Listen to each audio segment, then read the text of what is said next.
Hello, everybody. We technical difficulties on the starting song. You guys didn't get to hear my intro song. I'm sorry. We missed that. That's toe tapping. Hi, everyone. Hi, Brandy. Everybody say hello to Brandy. Hello. And anyone from my channel, say hello to Teresa. Make sure to give her a follow as well. Yes, and follow Brandy. And Phoenix is here. Just so you know, she's our mod, so she's in there helping us out. So anyways, okay, I'll try to get back on track here. That I always get thrown off a little bit when my intro goes south. Did you guys watch Candace? Tell me in the chat. Did you just finish watching Candace? What did you think? I did. Are you looking? You did. I did too. I was listening as I was trying to get ready and all of that. So the debate, are you going to watch the debate? Sorry, I was looking at, I'm trying to still figure out how to look at my chat on mine. Can you see? I don't know. We're trying to figure this out, guys. So, okay. Yep. Chuck, you saw you looking forward to the debate. You're going to watch the debate. Okay, Hello, cool. Brandy. There you go. I can see mine now. Yeah, you see the paper clip thingy clip. Oh, that's what that means. Paper clip. Yeah. Got it. See, still new to figuring all this out. Yeah, from Japan. That's cool. So I really, okay, let's reset. Intro. Teresa, better life. Okay, it's a better life. I'm glad you could make it. We decided to go on together so that we could talk about Brandy Zadrozny. Wait, how do you say her name?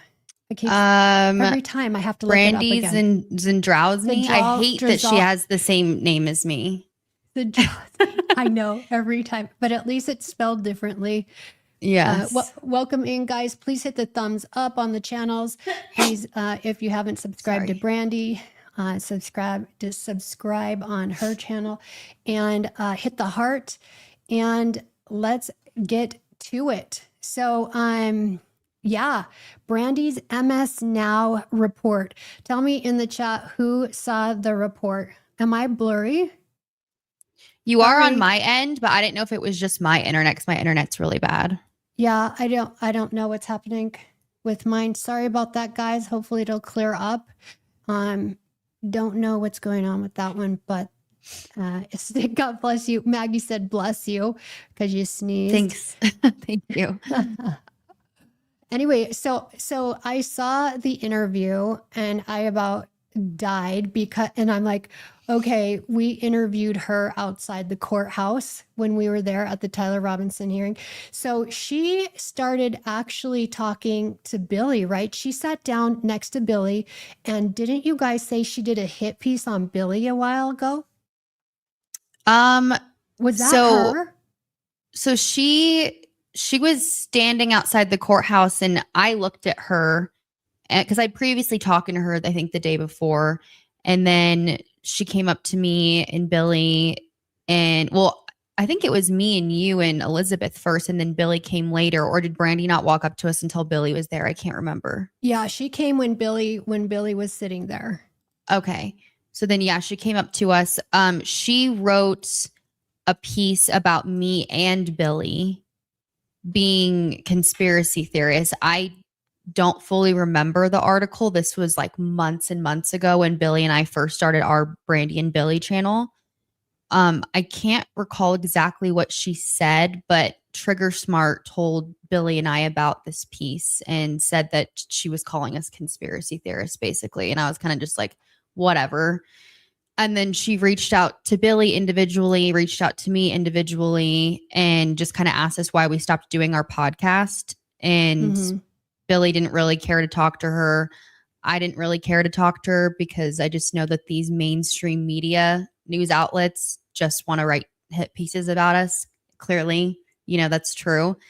But when she came up to us in line for the courthouse, I thought she was being nice, I was very reluctant on speaking to her, but I thought she was a nice seeming person. I just couldn't believe some of the things that she was saying, like how she was saying, and I know we're going to play the recording, but I believe she said that she doesn't believe in any conspiracy theories, maybe besides the pharmaceutical one. And yeah, just some of the things she was saying, I just found very odd. I'll just say that. Yeah, well, so when you guys said she did a hit piece on Billy and you, then that's when I jumped in and I thought, okay, well, I'm going to start asking her questions then because I could see you guys were like not trusting of her, and I didn't know. Like, I'm kind of new to this, so I didn't know her, but I was like, okay, well, how about let's turn it around on you, and then so we asked her questions. We talked to her for about 30 minutes, and then I stepped away and Elizabeth spoke to her a while too. But let's play this MSN Now reporter. So this is the promo. Sorry, you guys, if it's still blurry on my end. I'm afraid to hit refresh because I'm afraid I'll lose you guys. So we'll try to deal with the blurriness. Is it still blurry? No, not on my end. Okay. Hopefully it cleared up. Okay. So here's the promo that they did. So Brandy put out Brandy Z. Yeah, let's call her Brandy Z. Brandy Z put out her video, and then there was a promo afterwards. So let's just take a look at that promo. And share. Okay. And we'll look at that together.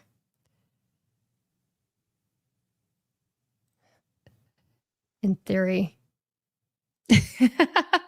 In theory, we will eventually. Okay, here we go.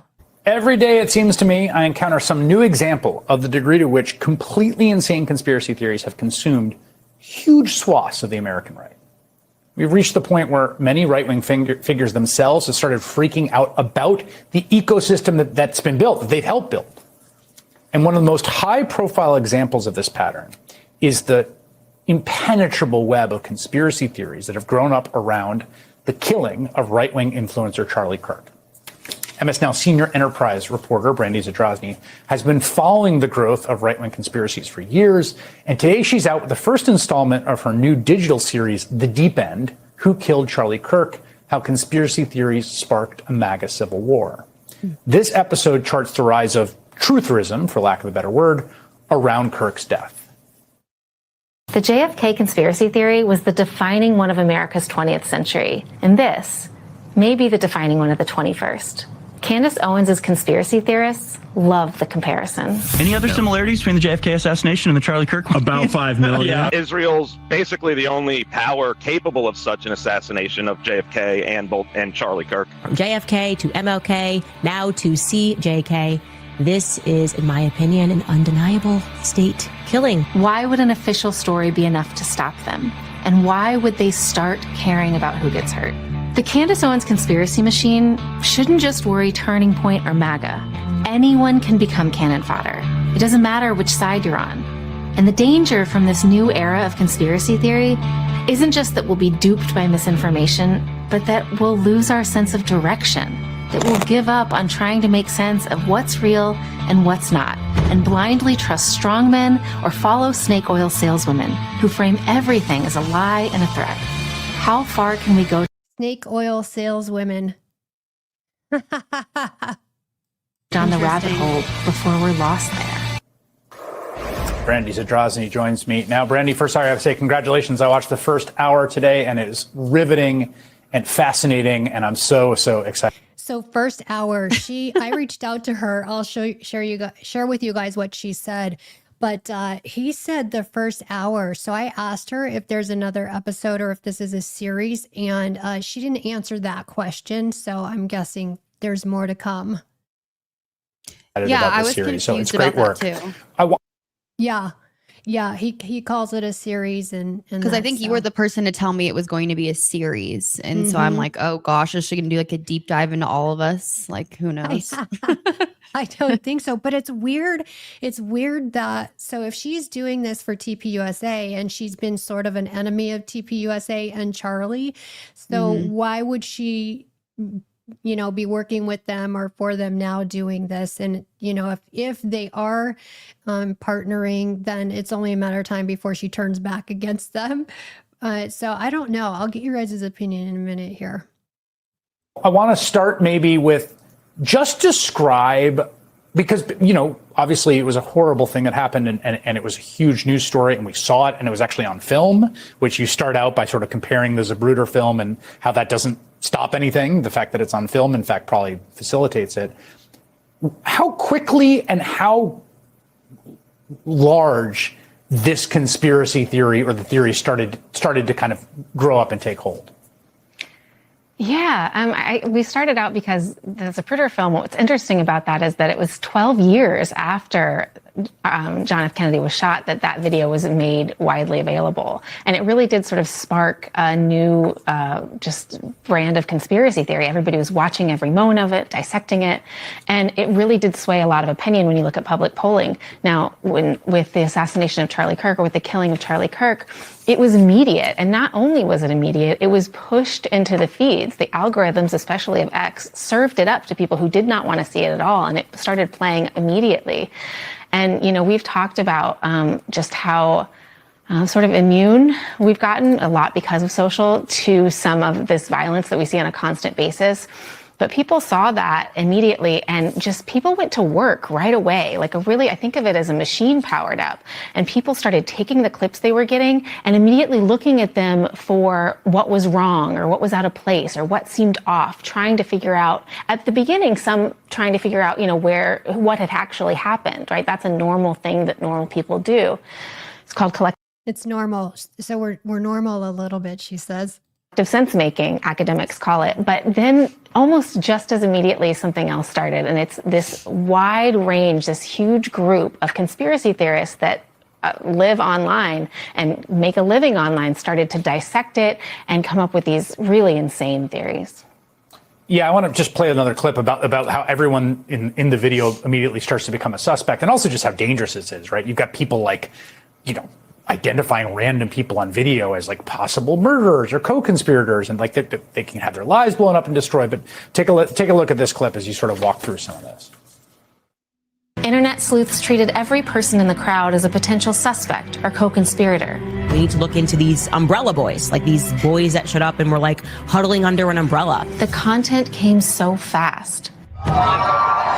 Okay, did you catch that? I'll show you in slow motion. The security guy in the blue and Charlie's bodyguard in the tent looked at their watch simultaneously. There was a significant number of young men wearing maroon shirts. First here, then here, then here, and it hits the back of his skull. They all became side characters in an alternative theory. People who call themselves citizen journalists took the videos from multiple angles, slowed them down, and zoomed in to dissect and analyze facial expressions and hand movements from the growing Brandy and Billy list of crowdsourced suspects, and mark them up with red circles and arrows that together are supposed to add up to something.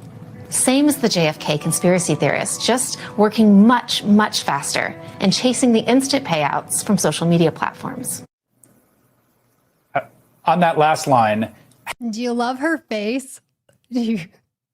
How good was this for hers? Brandy Z's. Oh, I was about to say, because I rolled my eyes at that part. I was like, okay.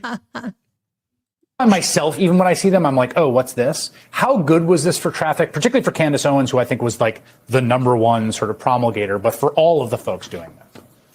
Yeah, so at the beginning of this, in September, I started, it was a week before Candace Owens started saying that is. Okay, so let's see, I'll play this other clip for you that we have of the Charlie Kirk, of what she says on the report itself. Let's see. Okay. Partners in this group project to figure out what actually happened on September 10th. Candace sits atop a network of online creators who feed off, amplify, and ultimately make money off each other. I mapped it out like this. Every time Candace referred to another creator or piggybacked on their content, I put them on a list. Then I watched their content, and when they referred to another creator's theory or piggybacked on that, I put that person on the list too. It's not complete, but I think it's a useful data set for understanding this network. The creators on this list are podcasters, legal experts, gun enthusiasts, social media influencers, and a few people who really came out of nowhere. Each have their own pet theory. This decentralized media landscape is how influencers collaborate, how they build an audience, and how they are monetizing a complex new conspiracist universe. Okay, so imagine that Candace Owens is the sun. Wait, imagine. Imagine Candace Owens is the sun. So ridiculous. God. Oh my. And what are we? I'm a planet. We're planets. Baron's the moon. Baron's the moon. We got to figure out what planet everybody is. I'd love to know. I'm She from provides alien the planet. gravitational pull that keeps the entire Who Killed Charlie Kirk universe alive. Her YouTube channel alone sits at 6 million subscribers. Every episode gets at least 1 million views, and each post is a growth spurt for her channel and the smaller ones that she mentioned. You've got Ian Carroll, a conspiracy theorist and filmmaker known for blaming 9/11 on the Jews, and who early on blamed Israel for Kirk's death. You would normally not think to look at Israel, which is like Charlie is like the biggest Israel supporter ever. But when you understand the circumstances and the context, they immediately become the most likely. Jimmy Dore, a stand-up comedian. Okay, now I'm going to go to the one that really made me mad. Okay, so this one. John was here. We'll play this first. 32. Oh, when they talk about John Bray and how Yes. he's just a farmer, and she forgets to talk about, or do you want me not to say this and wait till we play it? Yeah, let's play it first. Okay. 32. Let's go. Okay, here we go. I'm not out to be a new media star, he said. Even the creators with tiny audiences can hit gold. John Bray, that guy with the farm and the exploding mic theory, his tiny channel has a link to support this work that goes to his Blue Mountain Farm website. In early December, he starts to appear on some of the bigger truther shows, like this one from a guy who goes by the handle Trigger Smart. The next day, Baron Coleman covers the Bray theory. I think he's onto something here. And then Candace gives him a shout out. I have seen John Bray and the work that he's doing. I find it to be very compelling as well. And I have been communicating with him behind the scenes. For John and his farm, a small miracle, a massive influx of orders and messages. No one could have ever guessed the variables that have come together to sort of allow us to now be known really worldwide. Lately, we've had so many requests for people wanting our products across the globe. You might have picked up that I'm not trying to debunk Candace or the creators in her orbit. Most of them rest on this overwrought innuendo and... Wait, did anybody pick that up, that she's not trying to debunk Candace or anybody else in her orbit?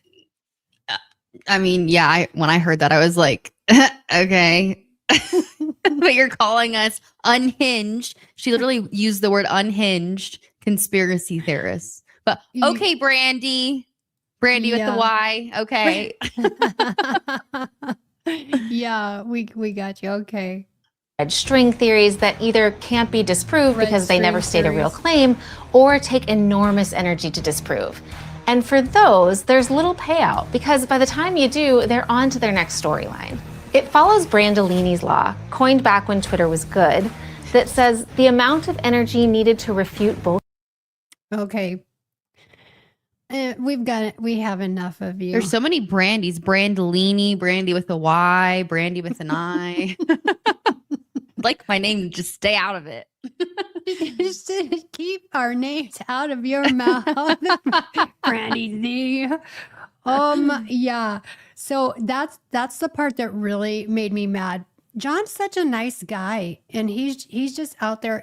Okay, the other thing that made me angry is that she talked to other experts who debunked his theory, the sound and all of that he put it, and really made him sound stupid. She was trying to make him sound stupid. And then these experts said they didn't want to put too much time into it because they didn't want to waste their time. Well, that tells me, well, then you didn't actually look into the theory enough. You didn't do your due diligence, except you already had your mind made up going in and said, it can't be done. Right. And they don't know completely anything. forgot to leave out the fact that he's not just a farmer. He also has a background in body armor and explosives. That's how he even got into it. Because originally the theory was that the bullet ricocheted off of Charlie's bulletproof vest and went into his neck. And so he looked into that and then realized he wasn't wearing a bodyproof or bulletproof vest. So that's how he even went down this rabbit hole. But she just forgot to casually, put that in there, just calls him a farmer that's grifting off of the money that he's getting from YouTube views, which if he has a business and he has a website and people find it, that's fine. If people want to buy his products, it's fine to support people that you like. Right. And he was doing that before he was doing this. 100%. Yeah. And she talks about the network. So this is the other thing that we promote one another. First of all, we support one another when we're not fighting. When I say we, I say global the infighting that happens sometimes with content creators. But we network with one another. We help one another just like she does. She does the same thing. She networks in her industry and makes connections. MSN Now promoted her video. What do you call that? She made her report and then MSN Now promoted it. Right. And it's not like she's not getting paid for making a hit piece about us. Right. And then she's calling people out that are doing this out of good faith. And if you happen to make money along the way, well, that's okay. Do you know how many hours people are spending doing this and doing this research and reporting on it? It's not just an easy, let's just repeat what Candace Owens says. So many people do deeper dives into this and spend hours and hours and hours of their day. And if they make money off of it, I don't think that that's a problem. Brandy Z is making money. Exactly. And bonuses. All the Fox News reporters are making money. The news stations are making money because they run ads. Oh no, Baron Coleman, he doesn't run ads, but he does super chats. Candace Owens runs ads. Why is that a big deal? She's been running ads since before Charlie was even assassinated. So I'm confused. Yeah, exactly. I was going to say something, to the making money point. I was going to say something and it went out of my head because my camera froze up a little bit. If you guys are having trouble, sorry about that. But yes, making money, they didn't mention, the fact that it takes so long to get to the point of even breaking even in this industry. You have to work so hard and you have to have grit and you have to stick to it. You have to have passion. You have to believe in what you're doing. Otherwise, you're just going to go away and you're not ever going to get to that point. So it takes so long.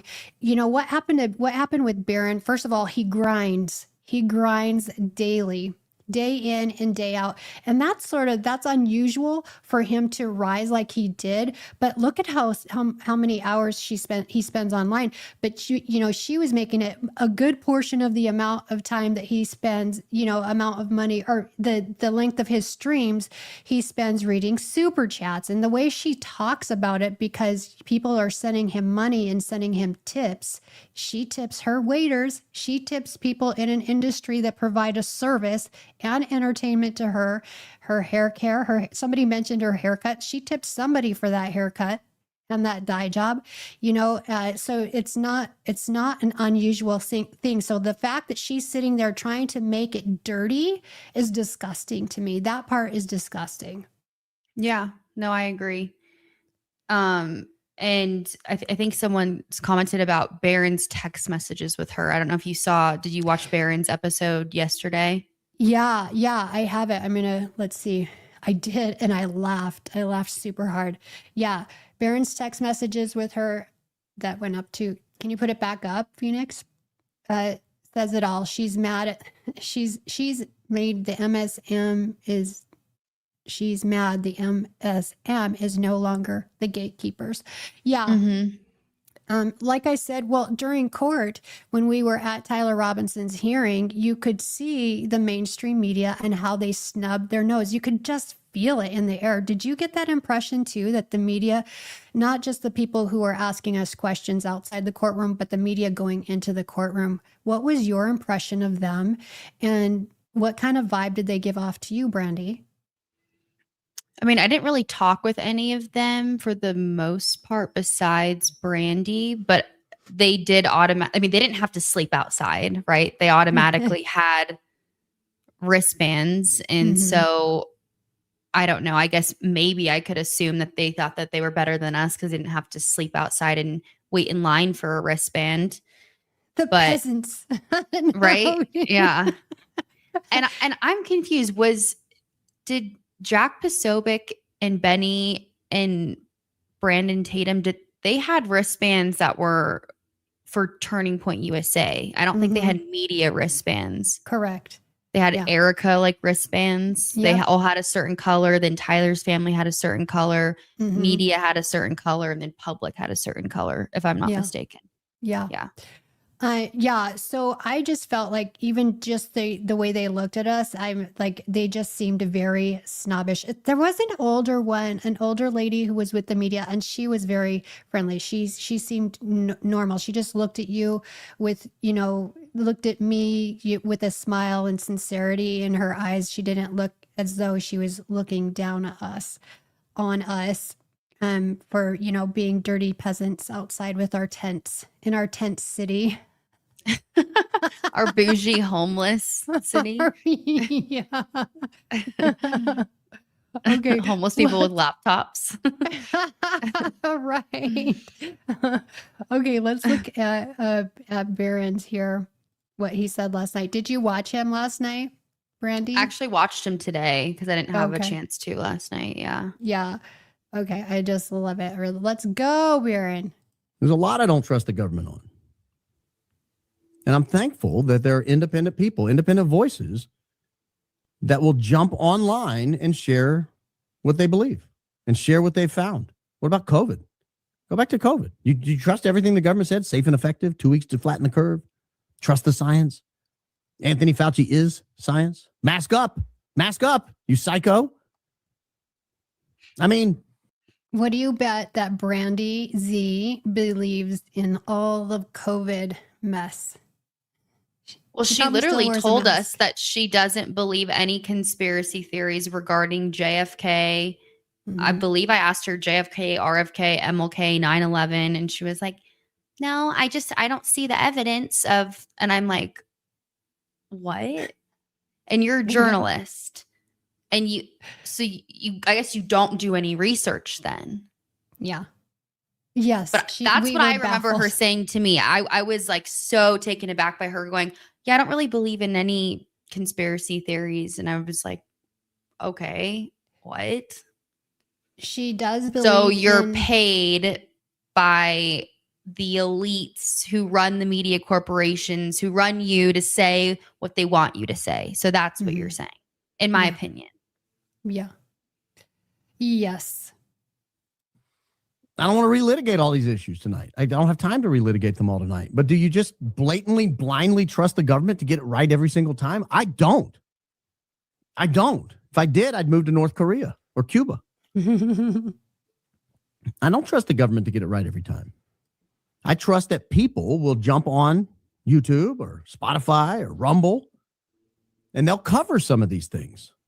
And they'll try to give you an idea of what they have uncovered. They'll get on X and they'll say, have you seen this picture? How much of what we covered did we find the independent creators on X have come up with?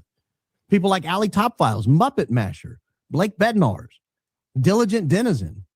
I mean, on and on. I'm not going to name them all because there's 1,000 of them.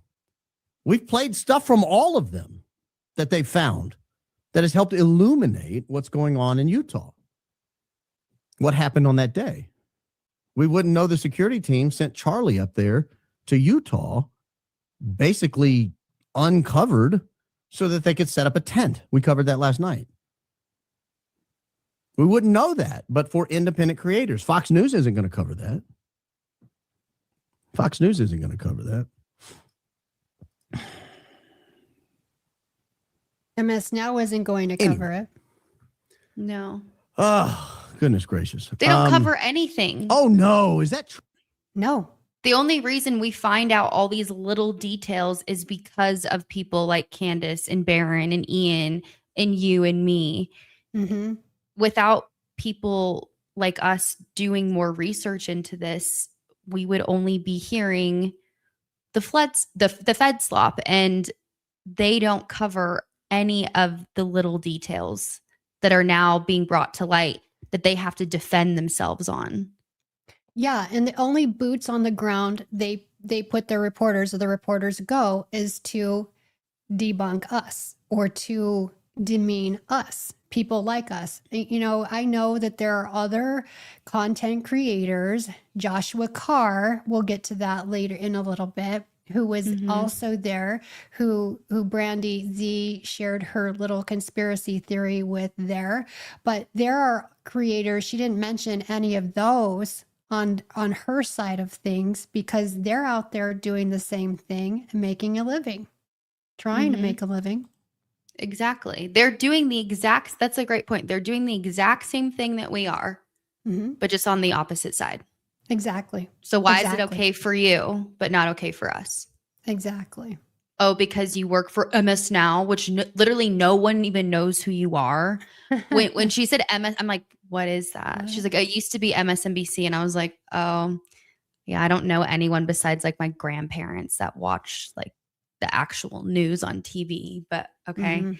I bet you the only reason that video even has over 100,000 views, which I think it does now, is because people like us are watching it and sharing it. So you're welcome, Brandy Z, for the views. You're welcome. Oh, yeah, we'll get to that. Oh, yeah, we'll get to that. Yes, you're welcome. You jumped in on the bandwagon and you got your clicks. So, okay. True. Is Blake Sneff in one of these nosy group chats? No. I've got to look at this. Yes. I've got to look at this. They found another one of these nosy group chats that's out there. It'll get to what trying he to says protect the world. about Brandy here in a minute. From Candace Owens, we've got Lisa Knows Nothing. Jen the producer. I'm not allowed to say Jen the producer's name. Not a real name, by the way. Not allowed to say. Oh, there's Gary, one of the only men in this group. Oh, goodness gracious. Here we go. We got a lot of. Is Blake Sneff really? Oh, Blake Sneff in the flesh. Oh, that's great, Sneffy. This group operates at Blake Sneff speed. Snuffleupagus. Oh, my goodness. Oh, my goodness. How many of these group chats are there dedicated to finding out the architecture of Candace Owens' kitchen? What kind of car she drives? This is weird, guys. It's weird. Okay, I want to get to him talking about Brandy. Sorry, not trying to make anyone feel old if I said no one listens to the mainstream media news. I watch Fox News occasionally to see what they're going to say. And sometimes I watch Gutfeld with like my mom and grandma because I think that it's funny. But I'm just saying, if you want to get accurate reporting, do not rely on MS Now or Fox News or CNN, because they're all bought and paid for, and they're only allowed to say what they're allowed to say. They're not going to give you the real truth that's all I'm trying to say. No, and you're right. You know, the only reason that I got away from mainstream media is because younger people were telling me, quit watching that crap. They're lying to you. I'm like, what? Yeah. I'm being lied to? I had no idea. Yeah. Well, now we know. The more you know, Brandy Z. Okay, let's go. Right now, person. I'm going to be polite. Oh, I'm going to shoot. be polite. Did but I just really? Okay, here we go.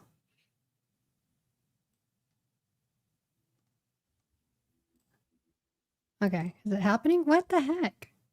Sorry, guys. I'm not a professional. It's okay. Are we going to? Barron still messes up too. This is gonna make me mad. What All part are right, you trying to get to? That's how closely they're I watched right this. here. She Where he's does. talking about her. She does introduce your humble host here in a not so flattering way, but I will allow it. I will allow it. Now with the mid-sized planets, they don't have an audience that Candace needs.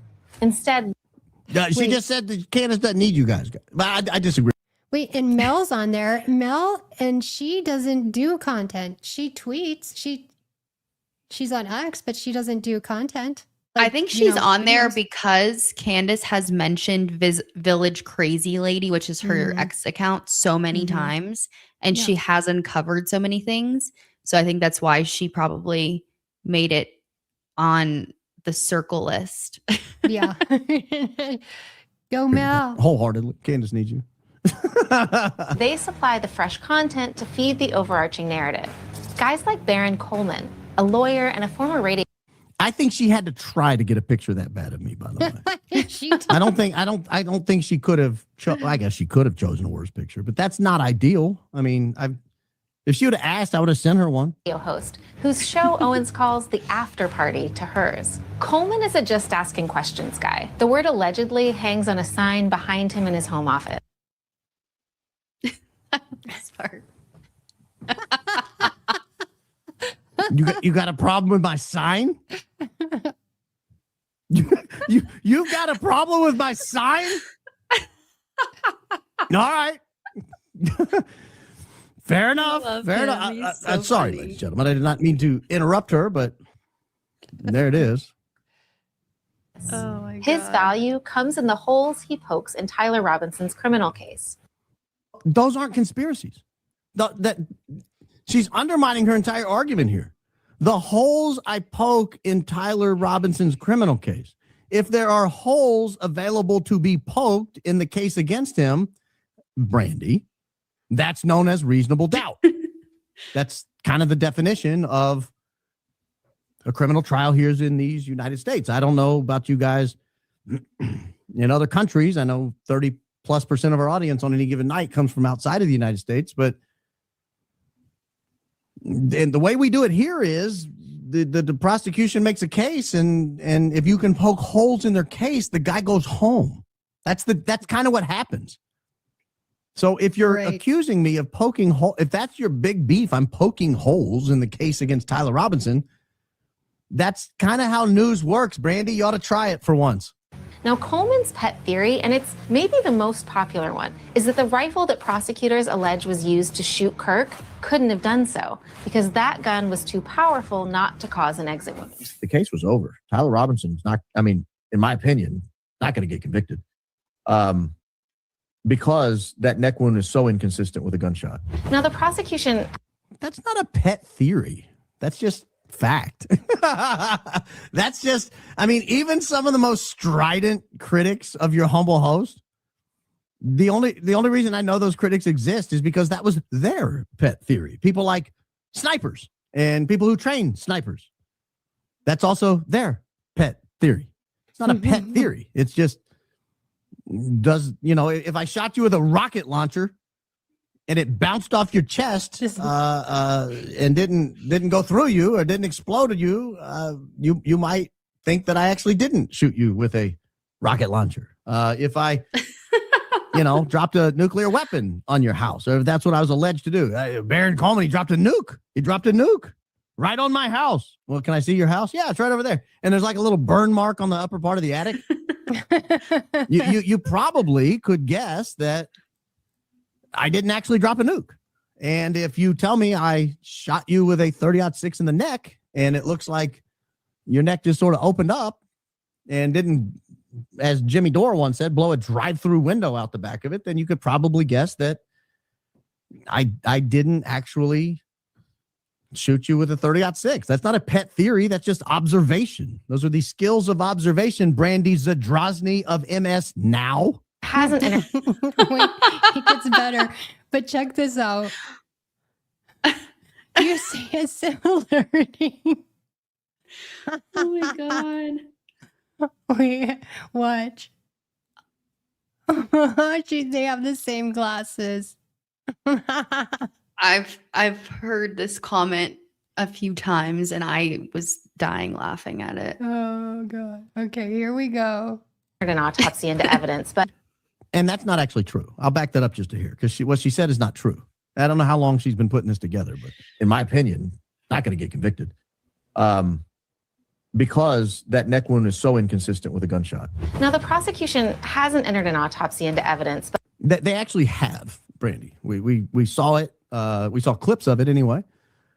We heard a little summary read from the autopsy report that was in fact introduced into evidence at the preliminary hearing.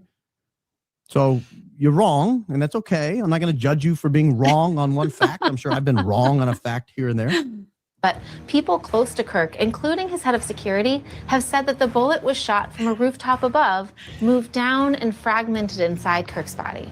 Coleman, without evidence, posits that instead of a gun, Kirk may have been killed by an explosive device hidden in a microphone or a necklace. I don't know that I've ever posited that, have I? Have I ever posited that? I've speculated. I've wondered aloud. I've covered the possibilities. I don't know that I've ever posited that. I don't think you could go show a clip where I say, this is what happened, ladies and gentlemen. I know a lot of people have. There are a lot of people that have their pet theories and they stick to them like glue. You know, if you go to Blake Bednar's and you say, what happened? He's going to say he was killed with an explosive from his necklace. Okay. If you go to John Bray, he's going to say he was killed with an explosive from the microphone. Okay. If you go to Baron Coleman, he's going to say, man, there's a lot of things out there. I don't know what happened. Something moved under his shirt. It was very inconsistent with a 30-06 wound. We need to keep looking into it because I don't think that we yet know what happened. But far be it from Brandy Zadrozny at MS Now to let facts get in the way of a good hyperbolic rant on conspiracies. Then we've got a And then she moves on.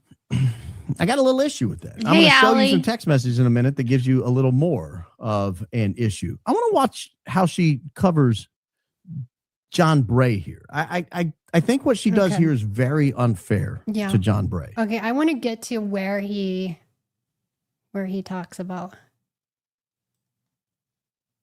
Just, you know, I'm going to do what I'm going to call on the prosecution to do in a minute. I'm just going to show it all. I'm going to open my Komodo and show you what I got. I tried to talk to John Bray to check what I found.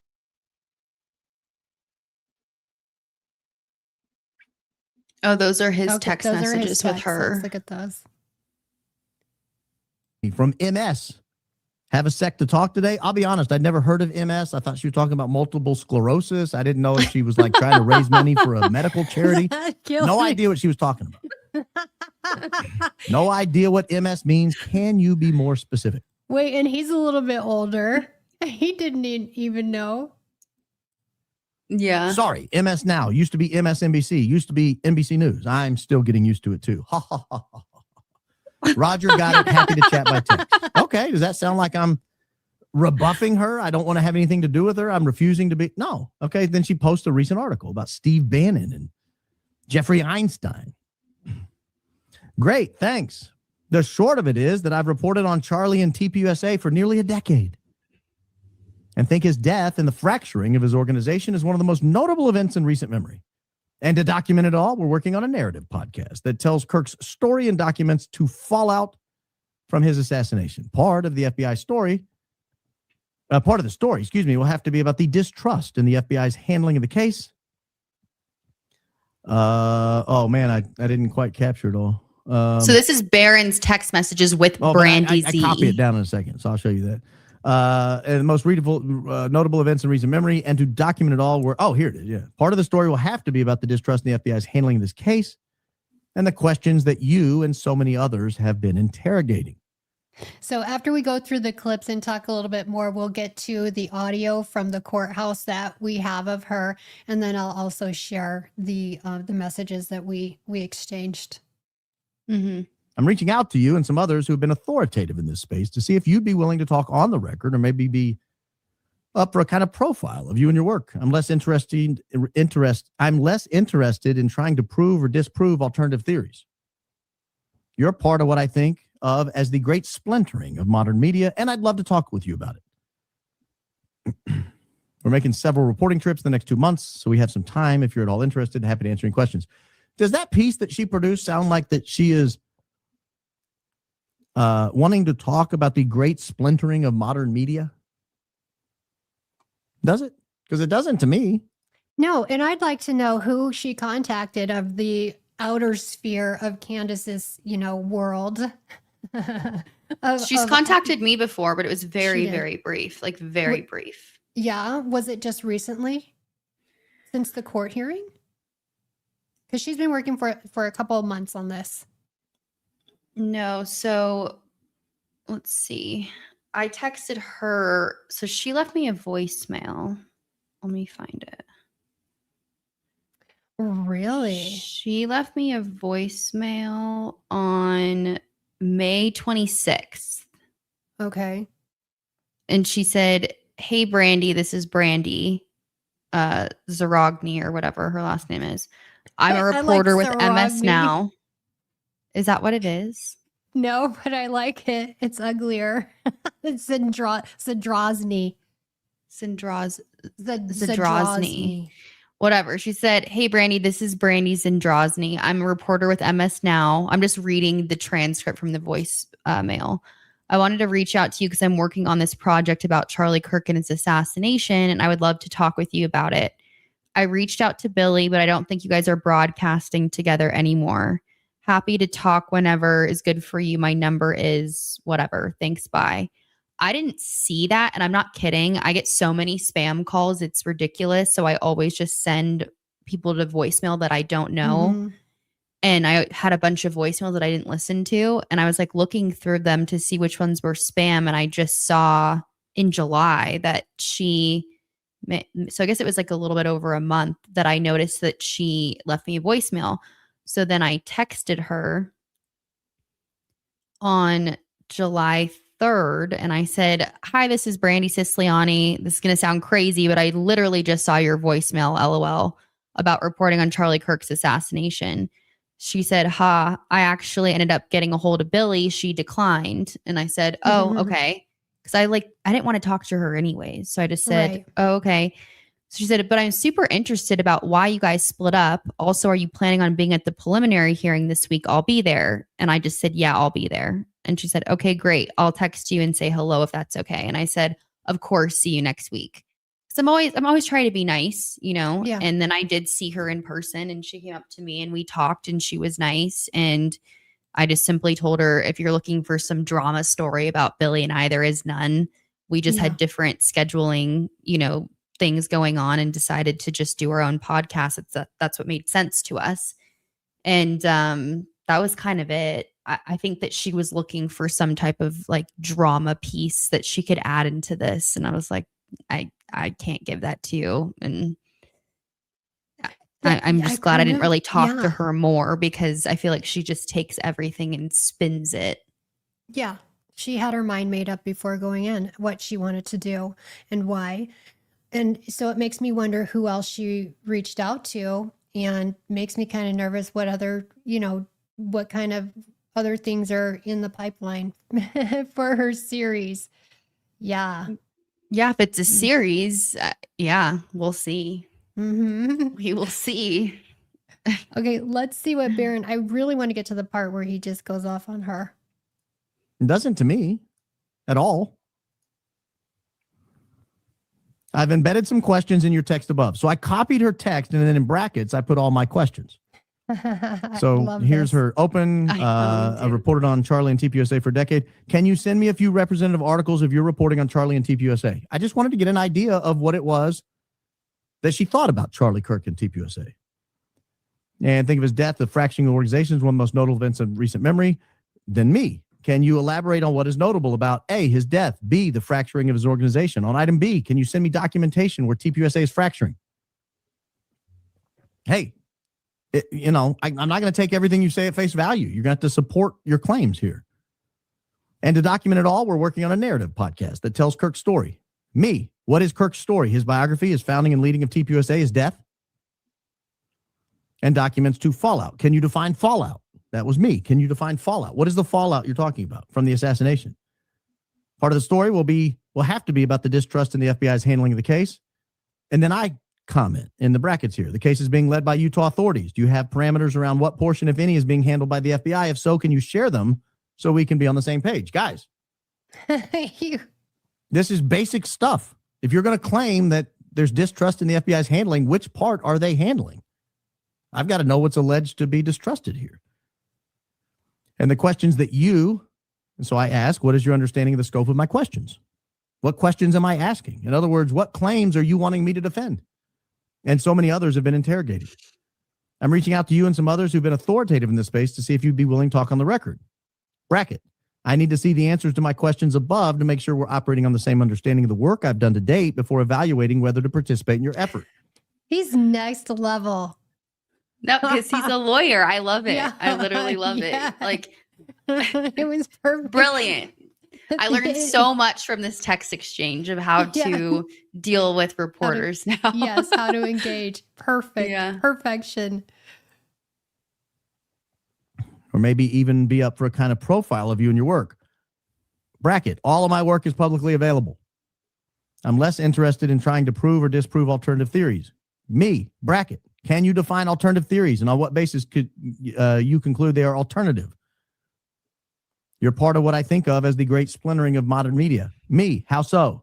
And I'd love to talk with you about it. My questions are bracketed. Happy to review your responses. That's right. You're a lawyer. We'll reply ASAP. When you see me heart something, that means I'm done talking for now until I hear back that on a different subject. Please stop responding. If you're ever in a text conversation with me and I heart something of yours, that's like, hey, we've had enough tonight.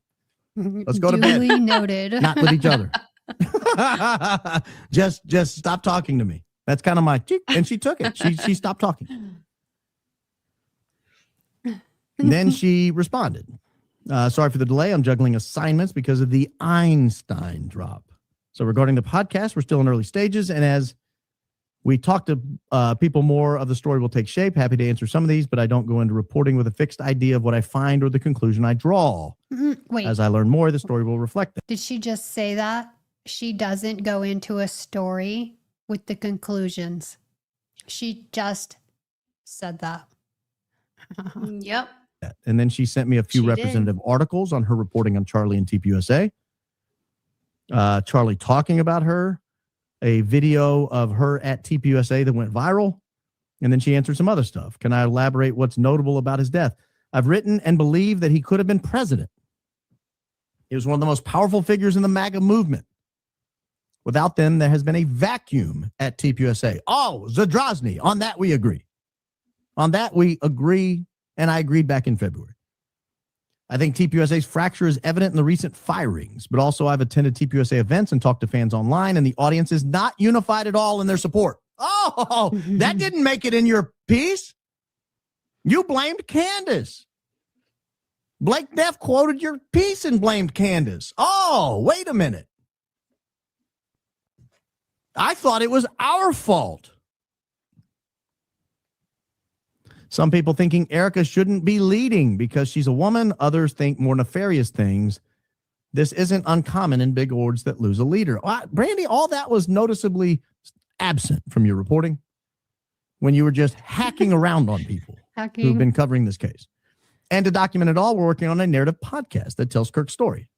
Yes, a profile of Kirk in life and death, and documents the fallout from how his death has impacted TPUSA and the wider conservative movement. Will the org survive without CK as its leader? Will MAGA?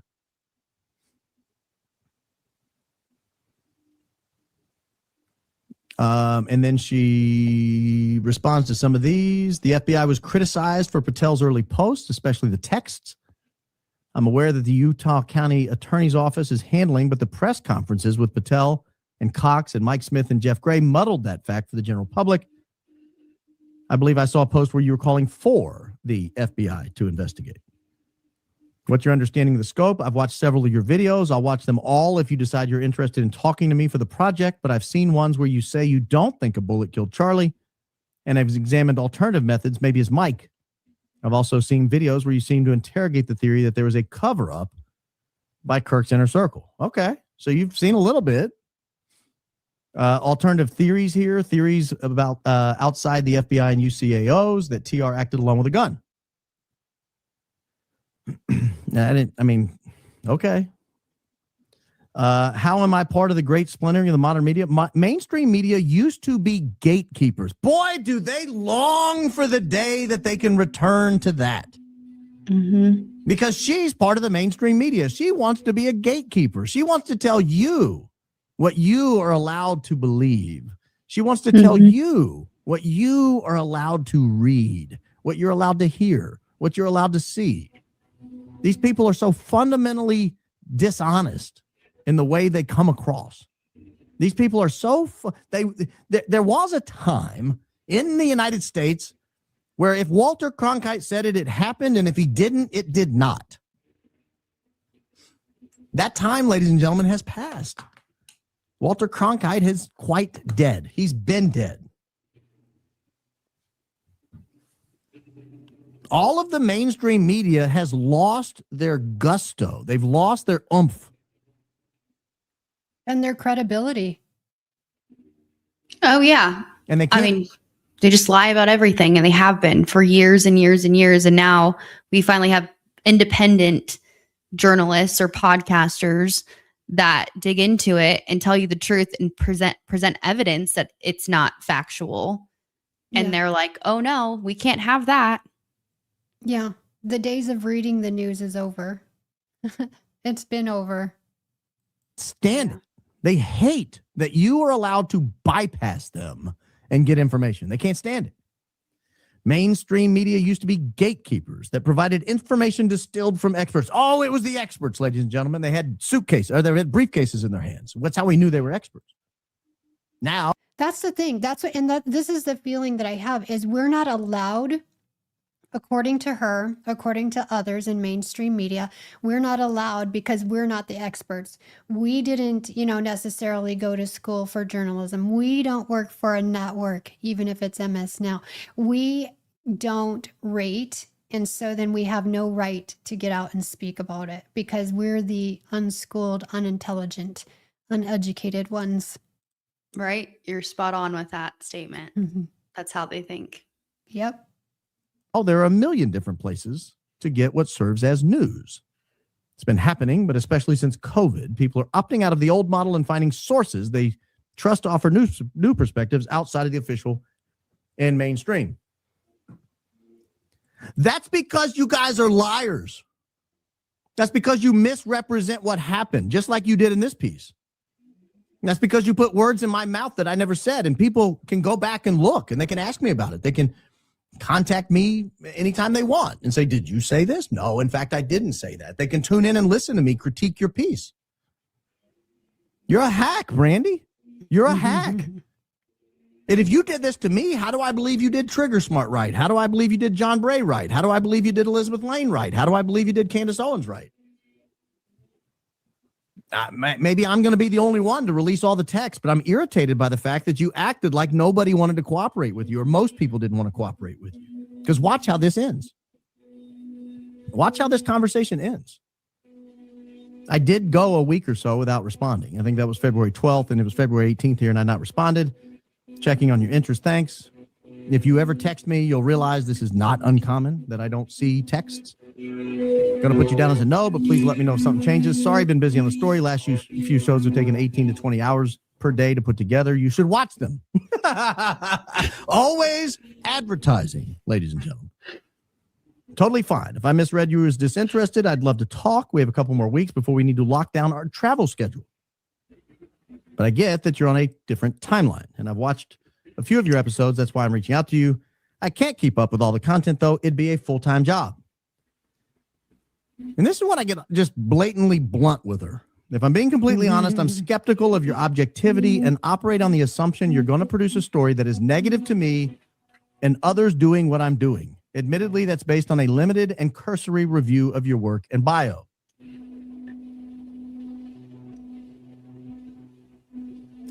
It was spot on.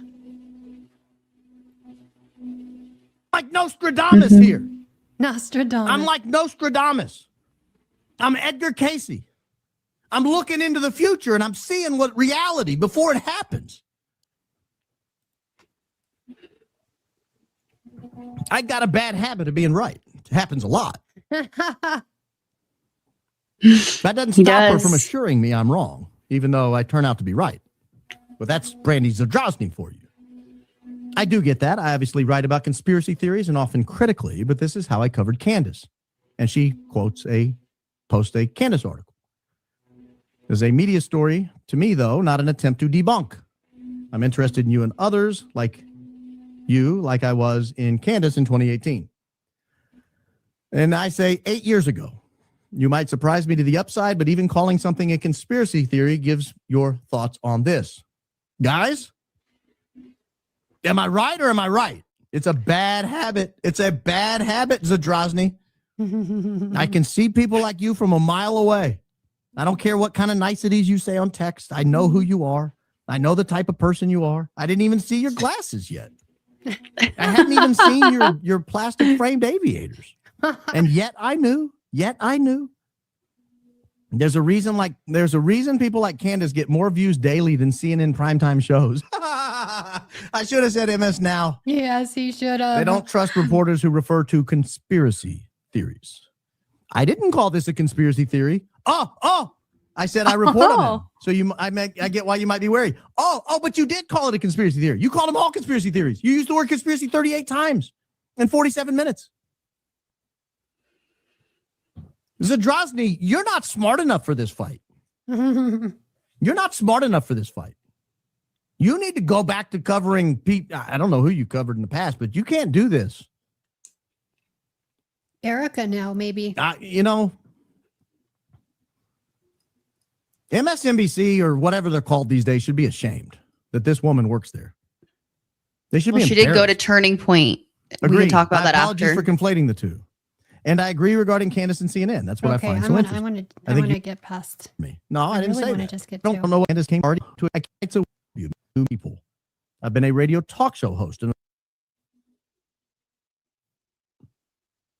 I'll give you a hint. She looks like she has 9 cats in her house. Aviator gal. Never followed up. Instead, she went and tried to find a picture. It's hard to make Elizabeth Lane look bad. But she found a picture of Elizabeth Lane like in between breaths or something. She really did take the worst You're not photos of fair, everyone. Brandy. You're deeply dishonest. You're a deeply, deeply dishonest human being. And lest you think that I am out of my mind for thinking that, and I am all alone on an island, let's just go through some of the comments, shall we? Oh, these are great. Because I think they're kind of interesting if you read them. Yeah, these are good. Here is a little bit of Brandy Zadrozny. These are the comments on this piece here. Wow, they're really freaking out. Good job, Candace. An autopsy report would answer all questions, but we'll never get that voluntarily. She really thought she ate with this. How embarrassing. The party told you to reject the evidence of your eyes and ears. It was their final, most essential command. George Orwell, 1984. The comment section did not disappoint. Ditch theory and reveal autopsy. The end. Mike and Mossad. I know. Let's use the exact same playbook we always use. Let's call them conspiracy theories and attack the people who don't believe the official narrative. Nissy Social jumps in and says, thanks for the shout out. And I like that one. OMG, the longer I watch, the more uncomfortable this woman makes me feel. Kind of spooky. I had no idea the Kennedy assassination footage wasn't seen in 12 years after his death. Wow, you should have listened to your humble host. I covered that one. The real conspiracy theory is the one painting Tyler as the lone gunman. It's not a conspiracy theory when it's an actual conspiracy, and on and on and on. Brandy, they don't believe you. You're a hack. You're an absolute hack. You should have followed up. She has the with same me, name as and me. we could have had a decent I feel conversation. like Barron's yelling at me. But instead, you thought you would take a shot at me and call me a conspiracy theorist, put words in my mouth I've never said. And then go, I don't know, get a pat on the head from one of your Bosses. tabbies? Tabbies, a cat. I don't, are they calicos? What are they, The Brandy? calicos. You got a Siamese cat? Maybe one of those hairless cats like Dr. Evil had, and your little aviators. I'm going to get those little conspiracy theorists. Yes, Mrs. Kittens. Yes, we're going to get them. We're going to call them conspiracy theorists. They won't see that coming. They've never been called Kittens? that before. They'll never know what hit them. My masters at MS Now are going to be baffled by my mystique. Oh, Brandy, you're a joke. You're an absolute joke. Oh, God. I hate hearing that. Next time you reach out to someone and they Change say, your sure, I'll be happy to name. chat. And then you're going to do a Brandy with piece the on them, Y. follow up. Follow up, you hack. You hack. Speaking of hacks, speaking of, Wow. That was the good part I wanted to get to. Oh, yes. So, I'll do this one final clip of her at the courthouse on the final day of the preliminary hearing.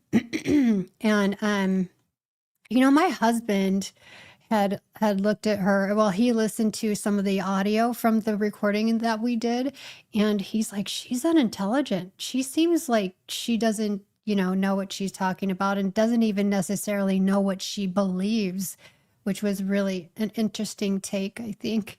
But I feel like she may, I mean, I don't know her very well, obviously, but I feel like she's the type of person that maybe changes what she's going to say around specific people.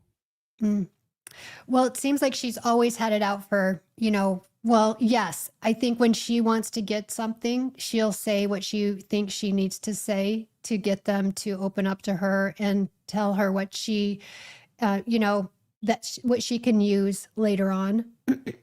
But it seems like Right. And she's she always recorded our gone whole after- conversation. She immediately was like, can I record this?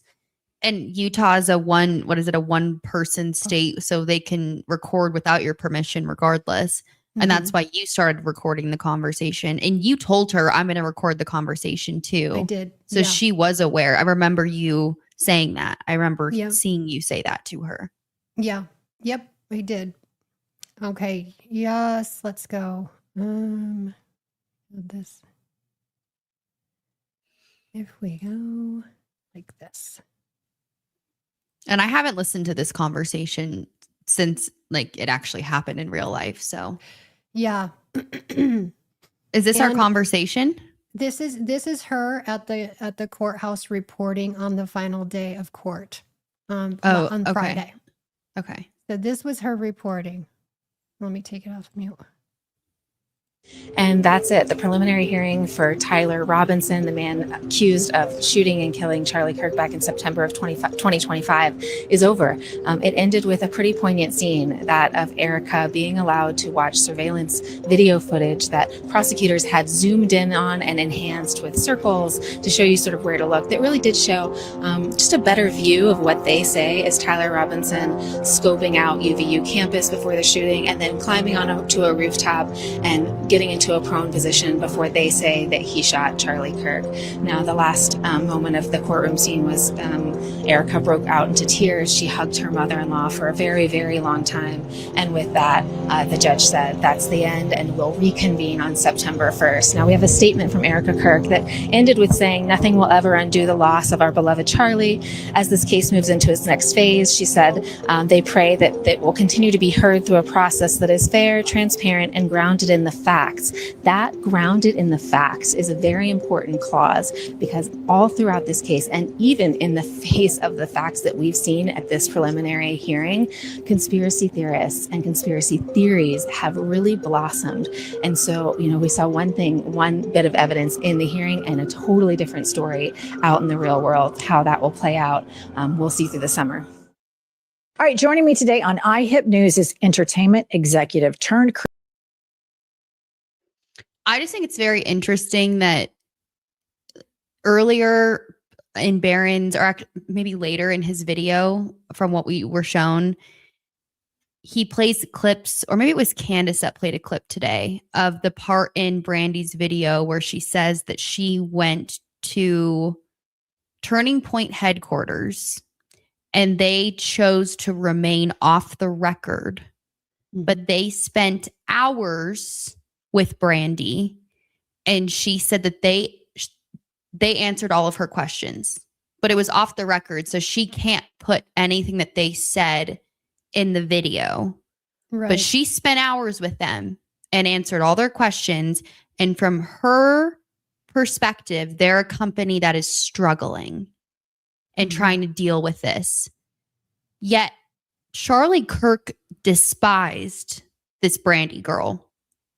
And she slandered Charlie's name as soon as he was assassinated. She said something along the lines of, well, you know, Charlie fed into, like, allegedly, this is, I'm just taking from what I heard. I'm not saying it verbatim, but she said something along the lines of, you know, Charlie fed into conspiracy theories. So if Charlie was alive, he might be playing into the conspiracy theories around his death too.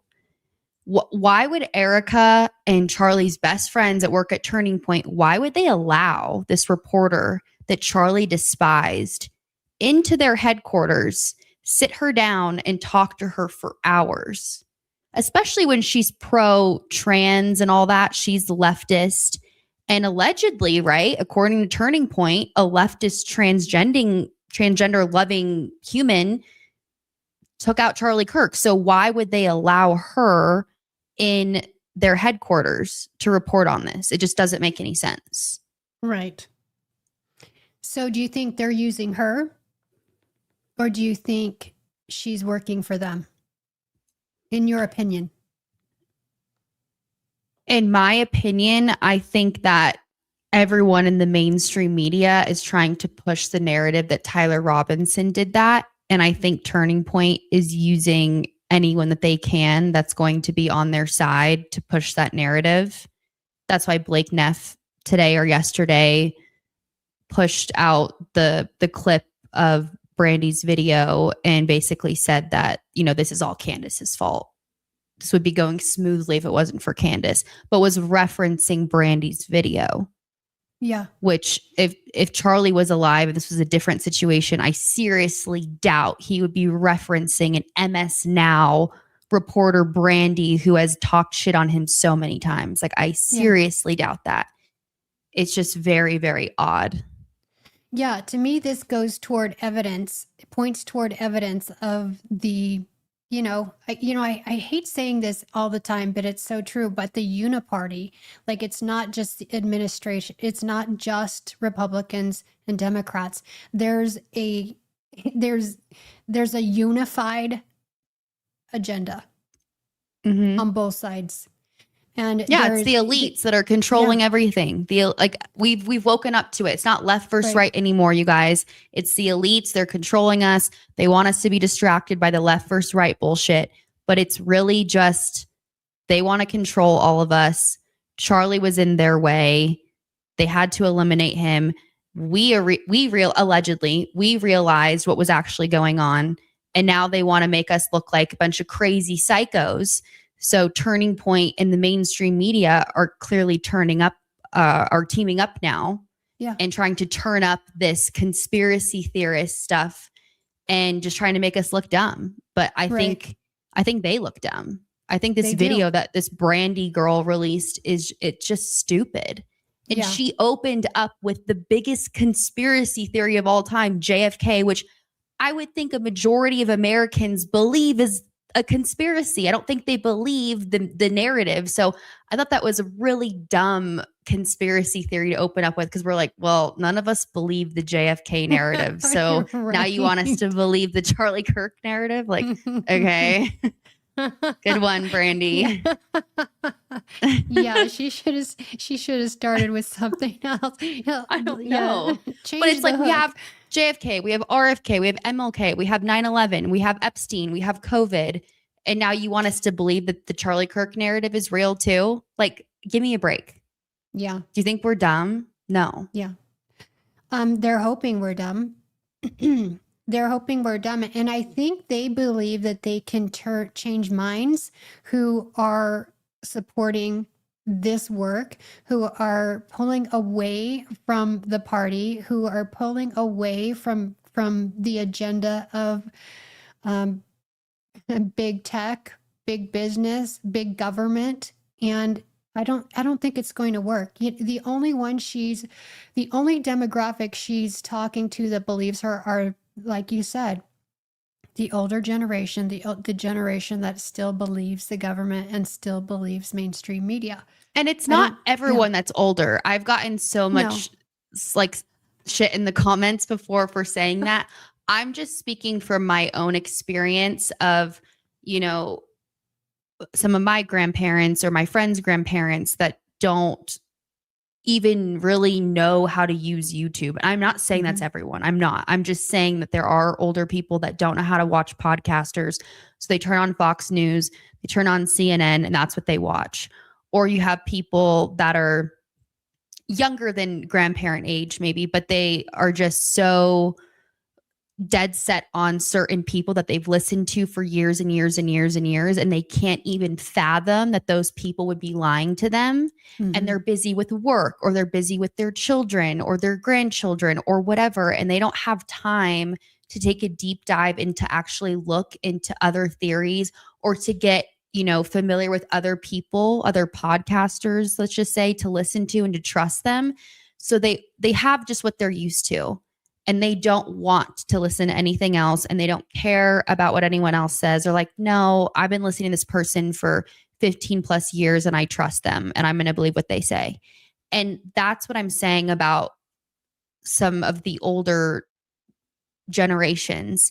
But then there are some people, like I do have a grandma that's just turned 88, and I make her watch all these different people, and she's so open-minded to things, but then you have people that are like 55 that are like, no, I am not listening to any of this.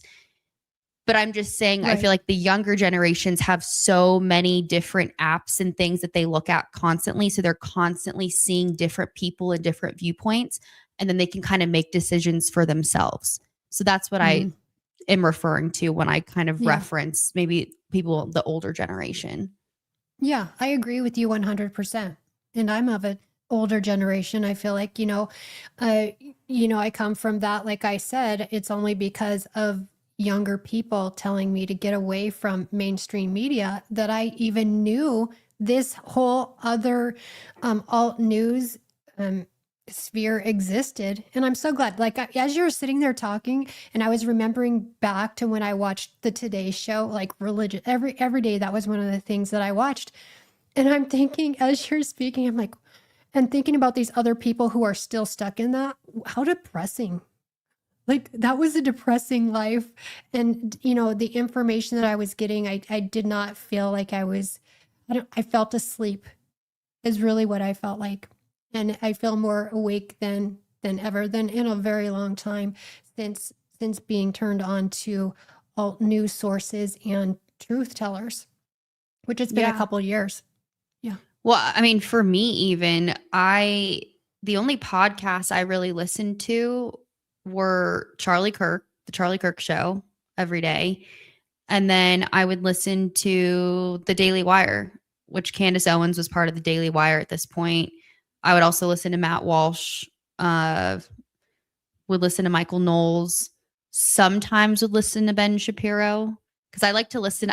I like to learn things all day. Yeah. Like I don't like to listen to music unless I'm driving or getting ready or something. But at work, I would just, what's the next podcast? What's the next podcast? But Ben Shapiro, I'm not going to lie, sometimes would give me anxiety just because of how fast he would talk. So I'm like, I can't listen to this guy. But this is before Charlie Kirk got assassinated. So I like trusted these people. But then I would also watch Fox News because, Fox News still aligned with what the podcasters were saying for the most part. Mm-hmm. But I think Charlie's death brought people to God, and it also woke people up to how effed up our world really is. Yeah. Yeah. Like, I think that's when people kind of just like, whoa, there's a lot more going on behind the scenes than I realized. And I think when people discovered that potentially, allegedly, our government and foreign governments were involved, it's like, we can't trust anything that the mainstream media is saying anymore. Yeah. Like, And I think it was a combination of the JE files, the yeah. Charlie Oh, Kirk, yeah. the Charlie That's Kirk where death. Trump lost me when Yeah. he said we're still talking about the e-files. I was Mhm. like, I am so done with you. You have no idea. Because I voted for Yeah. Trump 3 times. I did. Mhm. Voted for him 3 times. I used to wear my MAGA hat to the airport. I was proud MAGA supporter. And, you know, after Charlie died and after he said we're still talking about the e-files, I was like, I don't trust you at all anymore. I'm so done with this.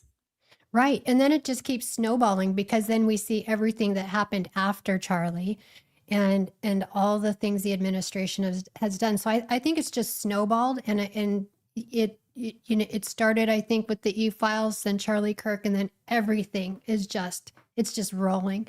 So I think if anything, what she did in her piece helped us because, you know, that piece, and for people who still look at mainstream media, yeah, she's going to have the loyal audience who's still going to be, you know, balk at the generation and the people who are, you know, alt news, truth tellers, conspiracy theorists. But also it could light some sparks in people and go, oh, there's that. Let me go take a look. So I think it could help. Okay, so I think I'll get to the message that I sent to Brandy after we go over some of the recording. I don't think we'll do all of it. It's 29 minutes, but you can see from the jump that it's the first thing out of her mouth was her mind was made up. And so we'll play some of this. And now the audio isn't clear because I had a device. We weren't mic'd. I had a device when she was recording and I saw what she was saying to my friends. Oh, look at John Bray entered the chat. John's here. Let's see. Let's add. Hello. Is John gonna come on? Hey, He's what's here. up? I got my internet back on. The power came on, but the internet was on the fritz, but it all came together. Ours was giving us trouble too when we first started. I'm glad you could make it. Yeah, I'm sorry. How you doing? Late. Good. It's good to see you guys again. Yeah, Good to see you too. We had played some of Brandy's stuff and some of Baron's stuff, and we were talking about the thing that made me the most irritated about her report was the thing she was saying about you. What she was, the experts who decided they, you know, didn't think that your theory had enough credence for them to even give the time of day to, that they didn't even dive in and look into it deeper. I was just, it told us the full story of what her network is all about. Yeah, how did you feel about it? That's the whole purpose of why I make everything available. Like, I want people to critique it because I want it to be better. Like, if there's an expert out there that knows better and there's something wrong with the work, they should critique it and make it better. If they want their work not to be misrepresented, the best way to do that is to show where it's there's faults, and then you know, show that's not accurately representing what they put out. Because in all reality, I've just taken their work and I've reproduced it in code. So, you know, if they have a problem with it, then either they didn't explain their work well enough, or maybe I, you know, misunderstood it, or there's problems in the code. But just saying that it's likely that the conclusion that I came to couldn't be supported by it, it's just, like you said, it's just brushing it off. Like, they should have at least took the opportunity to look at it. Like, they couldn't even be bothered to look far enough to see that I've never said that there wasn't a gunshot. I've always said that there was a shot, that it, you know, there's clear evidence that there was a shot across the roof. And they just assume that because the theory is that the microphone was involved, that there was no gunshot, when that's not the case at all. It's never been the case. The gunshot, because the shape charge is a shot in itself. Yeah, and you couldn't just, I mean, if you just think about it, if they just set a detonated object underneath Charlie's shirt, everyone would know what was going on. There's no way that Tyler Robinson could have done that. They would have known it would have took some high level of sophistication to do that sort of thing. And somebody in TPUSA would have to know at least something about it for them to be able to, you know, mount this device in the way they did. So they had to have a means to have a cover story. And the rifle shot was a way to cover the sound of the detonation. It was the way to cover the damage from the detonation, and it was very convenient that you could tie that to a lone wolf shooter that this whole leftist narrative could be tied into. And that was the first thing they fed. The very first things that we heard from the first witnesses was Charlie was shot in the chest. It hit his heart. He died right there. I'm pretty sure he was dead. Like, it was just like one person after another. Charlie was shot in the chest. I think he died right there. And then, before Charlie was even at the hospital, he was already declared dead by, the AV guy. And, he was saying the leftists killed Charlie. They killed Charlie. He might as well said that the left killed Charlie. They shot him right there. And Charlie wasn't even in the SUV all the way. And it was already the narrative was already rolling out. Like, there's no way you can explain that and reconcile that sort of that parroting. All the news networks where the leftists killed Charlie before we knew anything. They hadn't captured anyone yet. Like, it was already being crafted. That sort of phenomenon is just a psyop. Like, they were going ahead and feeding everyone with the cover story before we even had the patsy captured. Yeah, it was very odd that there were people that were on the news saying exactly what you just said. Oh, he was shot right in the chest and the heart, and his chest started bleeding, and I think he died immediately. And then some of them even went back and changed their story. They were re-interviewed again. Yeah, and so in like an hour. It wasn't even like the next day. It was like an hour later. He hit in the neck. We saw the blood come out of the neck. Like, the same people an hour before were convinced that he died from a shot in the chest, and he died before he hit the ground, died right there. It's just it's the same pattern that we see time and time again where we have one of these events that it should be under scrutiny, and you have people that show up and just their interviews are strange, their mannerisms are strange, they use the same verbiage, they don't act like a person naturally, like in shock recounting what they saw. It's very scripted, and we've seen it before. I think people have caught on. We know the script, we know how these things happen. And the pattern fits, and we know the motive why they would want to do something like that to Charlie. And now that we look at it, in hindsight, we see exactly what they were planning. It's been how many trillions of dollars and thousands of people have died in this Iranian quagmire, and it's the exact thing that Charlie warned us about. The exact things that he said was going to happen are happening. It's all the things that he was telling us of why we shouldn't do it are the things that we're suffering today. And if he was alive, he would be hammering those points, and would make it really, really difficult for anyone that want to continue on with these actions to do so and not face the consequences from a rational voice telling you that it was the wrong thing to do. Yeah, he'd be slamming this elitist mentality and this elitist attitude that they have, because that's what it was. Oh, you don't have PhD behind your name. Ugh, we can't bother with you. And she gives off the same vibe, the same impression. Yeah, and it would be one thing if she was like some astute journalist or something, but she's like a librarian, former DJ. So it's like it's a pot calling the kettle black at some point. She's like a former DJ. Yeah, that's She she's a bartender DJ, I believe. A librarian, bartender, DJ. And she Interesting. was trying to do interviews, very sly, throwing out the MSN Now, trying to say she's just interested in what's going on, and she wanted to see the personalities around it. But if you look up her previous work, she only does hit pieces. It's the only thing she's ever done. Yeah. So it's like, why no one took an interview from her? Because no one wanted a hit piece. Like, it's not that we didn't want to be interviewed or we didn't mind talking about. Everyone goes online.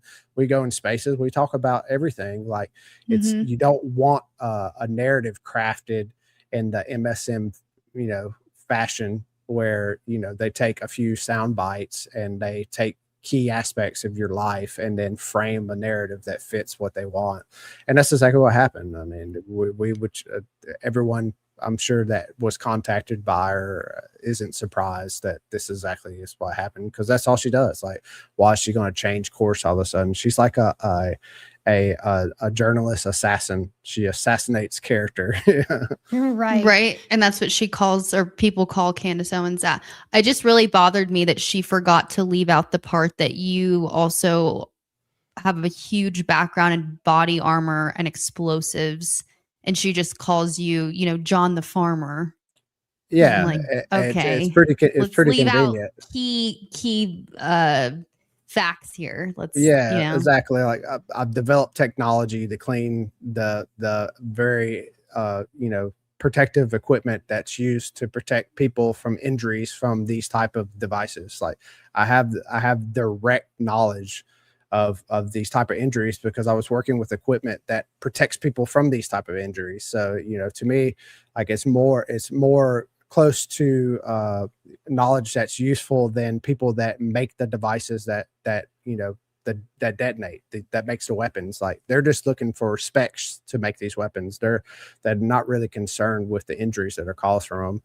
And I was working with equipment that was protecting people from this. So we took data from every piece of equipment that we refurbished, and that went back, and that helped develop the next generation of equipment. So we saw what wasn't being used, what wasn't holding up to the field use, and they made it better. And some aspects of it they just stopped using because people weren't wearing them. At some point, the amount of the cumbersome nature of protective equipment outweighs its ability to protect the person. So a lot of these especially the outer protective pieces that go over your shoulders, they just wouldn't wear because it's too hot, too cumbersome to wear. They would rather be quick and be able to get out of the way of danger than to have a bomb suit on and be able to withstand anything and not be able to move and constantly be suffocating in heat. So this is things that you can only learn by handling the equipment and seeing what gets used, what doesn't get used, what survives, what doesn't. So, it was a valuable, though it was hard for our family. It wasn't very fruitful. It was very valuable in that I felt like as a citizen, I could best serve with my knowledge the people that were in most danger at that time. And it was these young men and women we were sending into Afghanistan and Iraq with little or no protection, with these IEDs around every corner. It was a dangerous situation. And so, I was just proud to be able to do my part and help them. Yeah. Yeah. Well, thank you for doing that. Yeah, she reached out to me several times. And like I said, she was very, it was kind of misleading the way she approached it. Like it took someone doing research on her to realize what her real intent was. She really tried to hide it, that she was just curious and trying to inform the public of what, these independent researchers, what motivated them and why they were really looking into it. When if you look at her history and you really look at the patterns of her reporting, it was real easy to see that she was just there to assassinate the character of anybody that was doing anything outside the mainstream media. Basically was going to be attacked by her. And that's what we're seeing now. Like anybody has done any work that is of any substance is going to fall under the sights of these people. Like they're at the attack mode. They're past the laugh mode and ridicule mode. Now they're at the point where they're going to attack, and it's not going to stop. It's only going to get worse. So, we should all prepare for it, but the cat's out of the bag. Like there's not much they can do to kind of wind it back. They've done such a poor job of exaggerating the evidence that they did have. And then they make such a big deal out of it and they ridicule us before they even show it. And then we see the evidence and it's just a clown show. It's just like, it's the opposite of what they made it seem. And so now you can put the pieces together when they tell you they have some, they have them dead to rights. They have this, that, and the other. It's everything they don't mention is tells you what they don't have. So, when they make a big deal out of little small insignificant details, that's because that's all they have. And it's probably blown out of proportion. It's a travesty that a young man is facing this sort of scrutiny for something that has such little evidence against them. They've really railroaded this kid into this. And, the next few weeks is just going to become more and more apparent that he was just a fall guy, that he was just set up for this. And, there's little to no evidence that ties him to the actual crime. Yeah, and we were talking about how the mainstream media like Fox News, CNN, MS Now, they only are going to tell the evidence that they want to, right? So like you were saying, they're only telling their audience the evidence that was shown against Tyler Robinson. They're not going into detail about the evidence that has a lot of questions, going on surrounding that. And most people didn't watch the court hearings Monday through Friday for the whole 6 to 8 hours. So they're relying on the news reporters to give them all the information, but they don't. They just say, oh, there's overwhelming evidence that it's Tyler Robinson because of X, Y, and Z. But they don't tell you the other 10 pieces of evidence that point to Lance Twiggs or other people, or just in general, just not Tyler Robinson. And so, there's people that I know that are like, well, isn't it just an overwhelming case against Tyler Robinson? Because that's what I heard. Well, no, because they're not being honest with you. I don't know how many times I have to say that. Like, stop watching the mainstream media. They don't tell you the truth. Yeah, it's word games that they use. They use these words that have a high degree of confidence behind them. And they paint a narrative to make you think that they have all these things when in reality they don't have any of it. Like for instance, the fingerprints from the roof. They say we obtained DNA from smudge fingerprints on the roof. And you hear that and you think, wow, they have Tyler's DNA and they have his fingerprints on the roof. Like, this kid is guilty.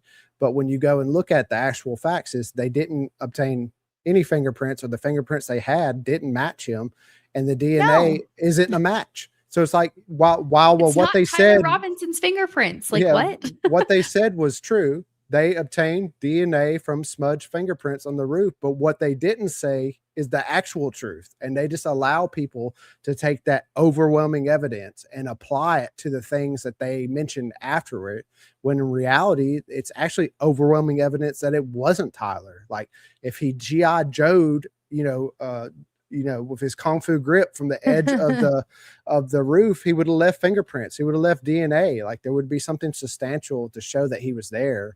Like maybe even seeing a rifle on the roof. That would have been pretty substantial too. Like, none of these things that would be required to prove without a reasonable doubt that Tyler Robinson took a shot from that roof that killed Charlie Kirk have been supplied, but they've been inferred in many different ways to the general public that they do have it. That's rock solid case. Overwhelming. That word has been used so much. Overwhelming. That's like the favorite adjective they have to explain the case. And it's not. It's underwhelming. Everything they have is underwhelming. When we get the details out of it, it's the opposite of what they're selling. And it's someone's life at stake. You would think they would take more care and the words that they use. If a citizen were to go and do these type of slanderous things, we would face consequences from it. But these networks can do it, and it seems like they just get a free pass. I just don't understand it. Right. And I think it's funny that she quotes Brandolini's law, that it states that the energy needed to refute nonsense is much greater than the energy needed to make it up, which is why we're out here doing that, because it takes the energy of all of us, all of the planets surrounding Candace and the moon, the sun and the moon. It We're the takes so planets. much more. It takes so much more energy to refute their nonsense, because that's Brandolini's law, whoever Brandolini is. But I find that ironic that she quoted that, and that's exactly what we're here doing. Yeah, and it's the reliance on experts is such a worn out paradigm. It's the best way that you can control the narrative, because if you can control the expert and he goes and gives his opinion about something, he doesn't have to give any facts or any data to back it up. He gives his opinion, and that becomes the consensus. Oh, the expert said this, X, Y, and Z. And I think that COVID really showed that to everyone, that you could have people that may have been reliable in the past, but as soon as they become part of a larger instrument of the government, they're not reliable anymore. What they're telling you isn't of their own accord. It's not what they actually believe. They have to tell you what they're told to say. And it puts us in a position where we have to become our own experts. And we're lucky in the sense that the scientific method is built on validation of data, that you share your data, you share your methodology of how you come up with conclusions, and anybody can look at that. You don't have to be an expert to replicate what they've done. You can go and check it for yourself. And so, it's very difficult for them to go and just craft a false narrative around a few experts, because it's so easy for someone that has any amount of knowledge about the subject matter to go and double check it and run it themselves and expose it, basically. And I think that's what we're dealing with. We're dealing with people that from all walks of life that have different expertise from their experience, from their schooling, and they're able to basically, put to task this false narrative that's being, spun before us. And it's the emperor has no clothes. And it said it's the wizard that has no clothes now, where they used to be able to use this magic of this imperial knowledge to cast a spell over the public to make them believe anything, even things that were blatantly false. And now that ability's gone. We can strip them bare, and you see exactly what they see and understand exactly what they're trying to tell us, and we can tell if it's true or not. And so it puts them in a very difficult situation. And I think this is a result of that. They're trying to figure out how to counteract it. And one of the ways they have done it is to co-opt certain personalities and basically bring them into the fold and have them appear as independent, influencers or podcasters or what have you. But the problem is, as soon as they come into the fold, they come into the influence of the mainstream media, they all start saying the exact same thing. Mm-hmm. And so it's so easy to recognize it, because the person had a free opinion before, understood who they were, how they thought, they said things that were unique to them, and then one day it just changes. All of a sudden, certain subject matters, they only say what the other people that think the same thing, and they're very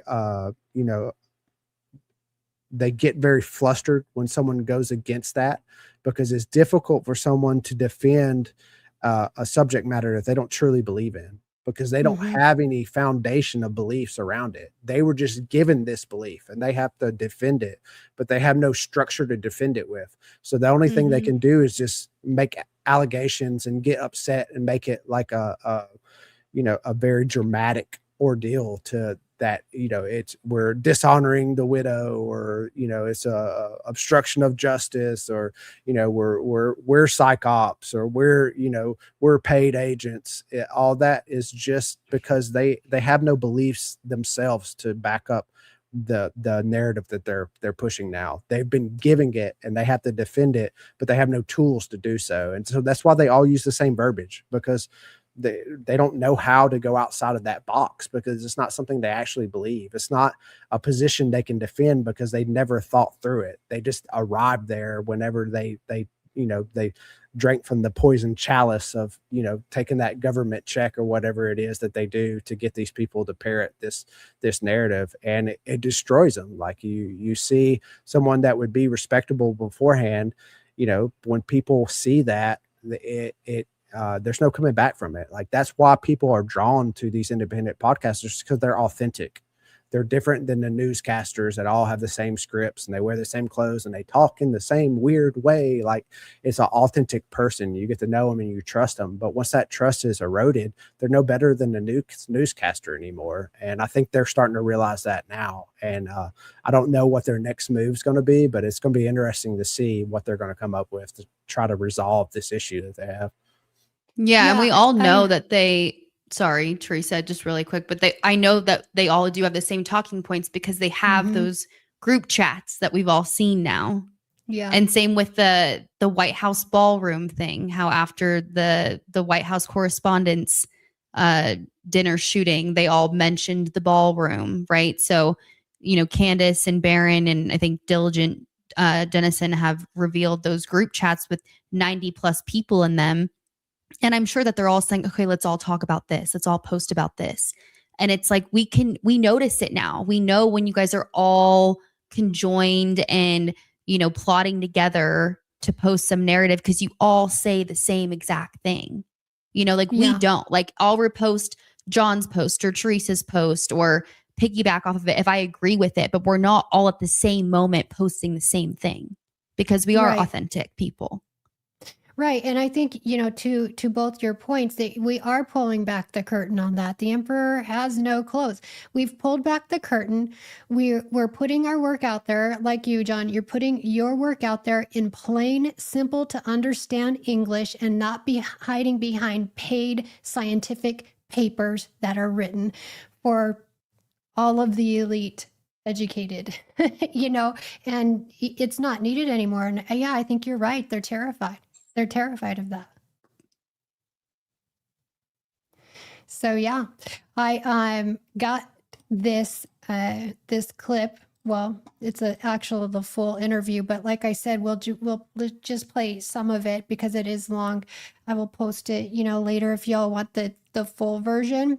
But this is how the conversation started. Again, the audio, John helped me clean up the audio the best we could. So it's not, we're not mic'd, so just bear with the audio and try to hear. The closed captioning is a little off because of that, but I wasn't going to go fix all that. You guys can hear, but here we go. Let me share this. And this is the audio of me, you, Billy, Elizabeth sitting outside the courthouse talking to Brandy Z. Yes. Okay. And I haven't heard this since we did it in person, so I forgot exactly everything that was said. And let me get us over here. Okay. Not to stage. Okay, here we go. And let's make that go. 3, 2, 1. So have you come to a conclusion about why we are here with the creator economy? No, I think it's multifaceted. I don't think there's one answer. I think anybody who's like money is like I think it's like there's So she's saying there's not one answer. It's nuanced, is what she's saying to us here. There's not one answer. It's not just money, is what she said.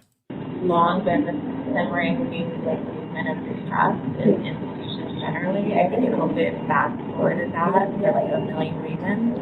But, there's a million reasons. I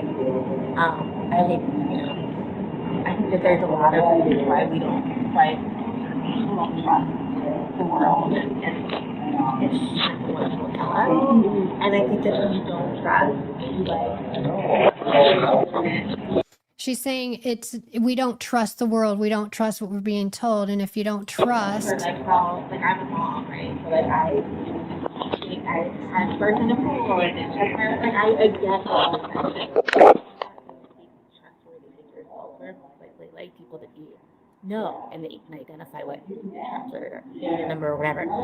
I also think in the moment of social media, people who we enjoy the are like drained away instead of so like I had questions about my pregnancy or vaccines or whatever. I don't even get to go to my doctor. I don't have.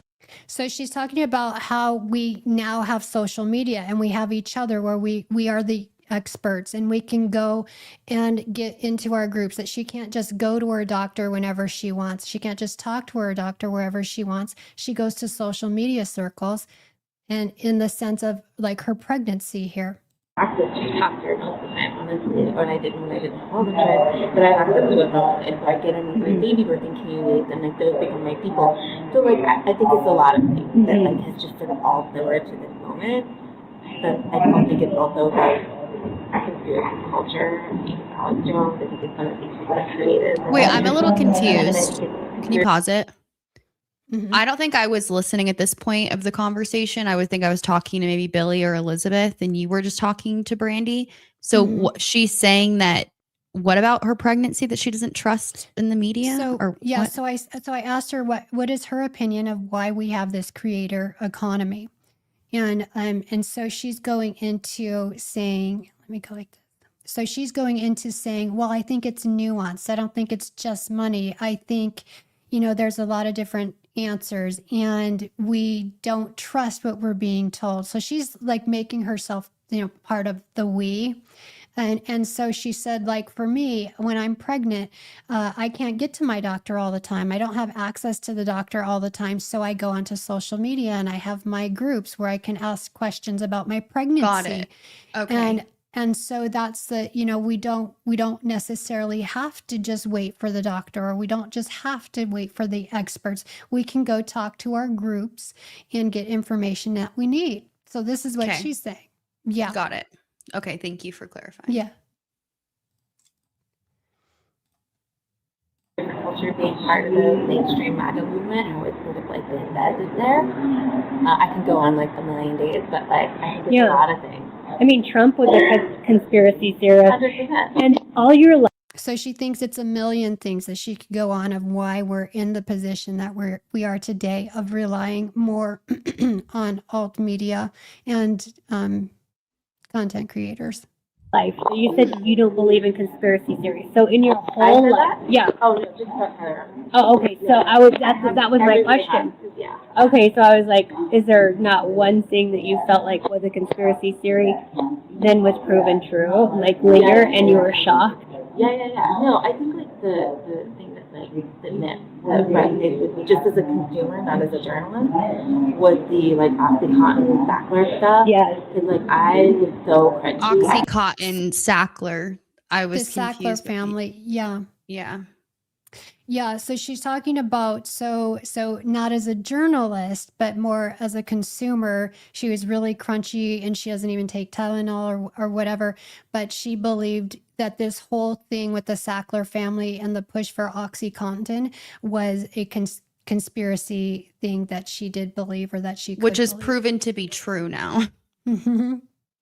Yeah, but it wasn't that at that time.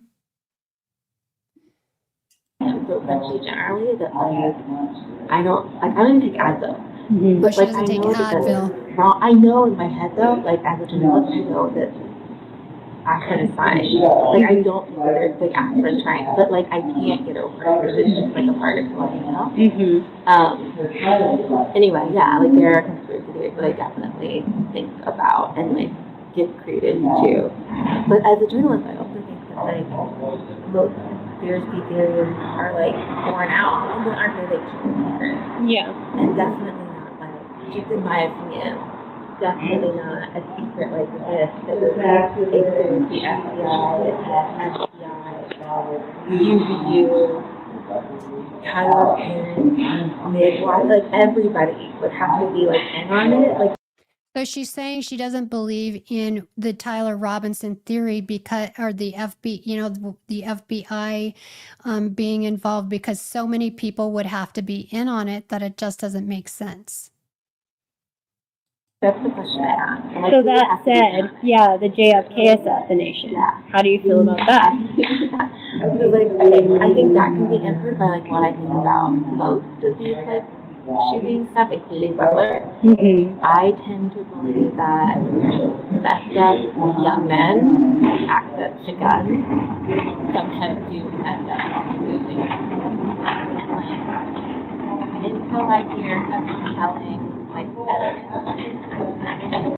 So she's saying that she thinks that, let me get this, sometimes young men who have access to information, sort of like she was saying, like Tyler or Lance Twiggs, that access to them can get them, from what I understand it, turned into killers.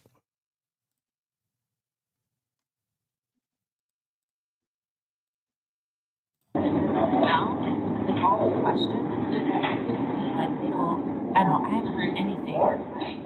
Well, that's real evidence for the theory, not just against everything else. Yeah. So in the Tyler Robinson case, is there anything that, from what the story that we're being told by investigators, police, FBI, is there anything that made you think, I like the defense. Yeah. Did you have any questions? Weird thing, but the one like plausible thing that people are saying that like maybe Lance is more involved than Tyler, and I'm totally open to that possibility. So she's saying that that some people think maybe Lance, got Tyler into some bad stuff, and she thinks that's a possibility. Oh, she's saying that she thinks that's a possibility. Yeah. Wouldn't that be part of the conspiracy theory? Yep.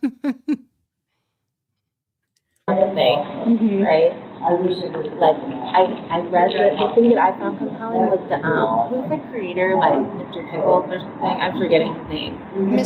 Mr. Pickles. Have you guys heard of Mr. Pickles? I have not. No. I don't know Mr. Pickles' work. I'll have to look that up. Wait, can I make one comment really quick? Because I think Yeah. this is confusing. Someone commented in your chat saying we should replace calling a horrible woman from Karen to a Brandy. And I said, let's not, LOL. But in my chat, that comment didn't show up. So I think people in my chat are confused that I'm saying let's not, LOL. So there's a that's chat funny. in Teresa's chat that I was responding to, and it's not showing up in mine. So if you guys are confused by my comment, that's what I'm referring to. That's all I wanted to say. Okay. Sorry. Yeah, let's not. Okay. Oh, shoot. What happened? Okay. But you had all the pictures and stuff from their apartment. Do you remember that? No. Somebody, I think like or something, got like an interview with one of Lance and Tyler's old roommates, and like she gave him all these pictures of like these drawings that they apparently made, and told the story of like Lance kind of controlling Tyler. Okay, so she's saying somebody interviewed Lance Twig's roommate, and that Lance was very controlling. So this is what she's wondering if there could be some truth to that Lance was controlling and more or less controlled Tyler or influenced him. And I was like, that's one. It was evidence. Like you see that, verified it. Turkey Tom. Yeah. Okay. That was Oh, is it something Tom? Turkey Tom. Turkey Tom. So maybe it's not Mr. Pickles. But so I think maybe that's what she's talking about. Yeah, Turkey Tom or something she said. and like there's more to this. At least there's more to this story of the relationship between Tyler and Lance that I think needs to be told. From the text messages that do read weird to, what brought me there. It was like the prosecutor said, trying to prevent me as much chance. I don't think these captions are correct. No, they're really bad. A Chinese text.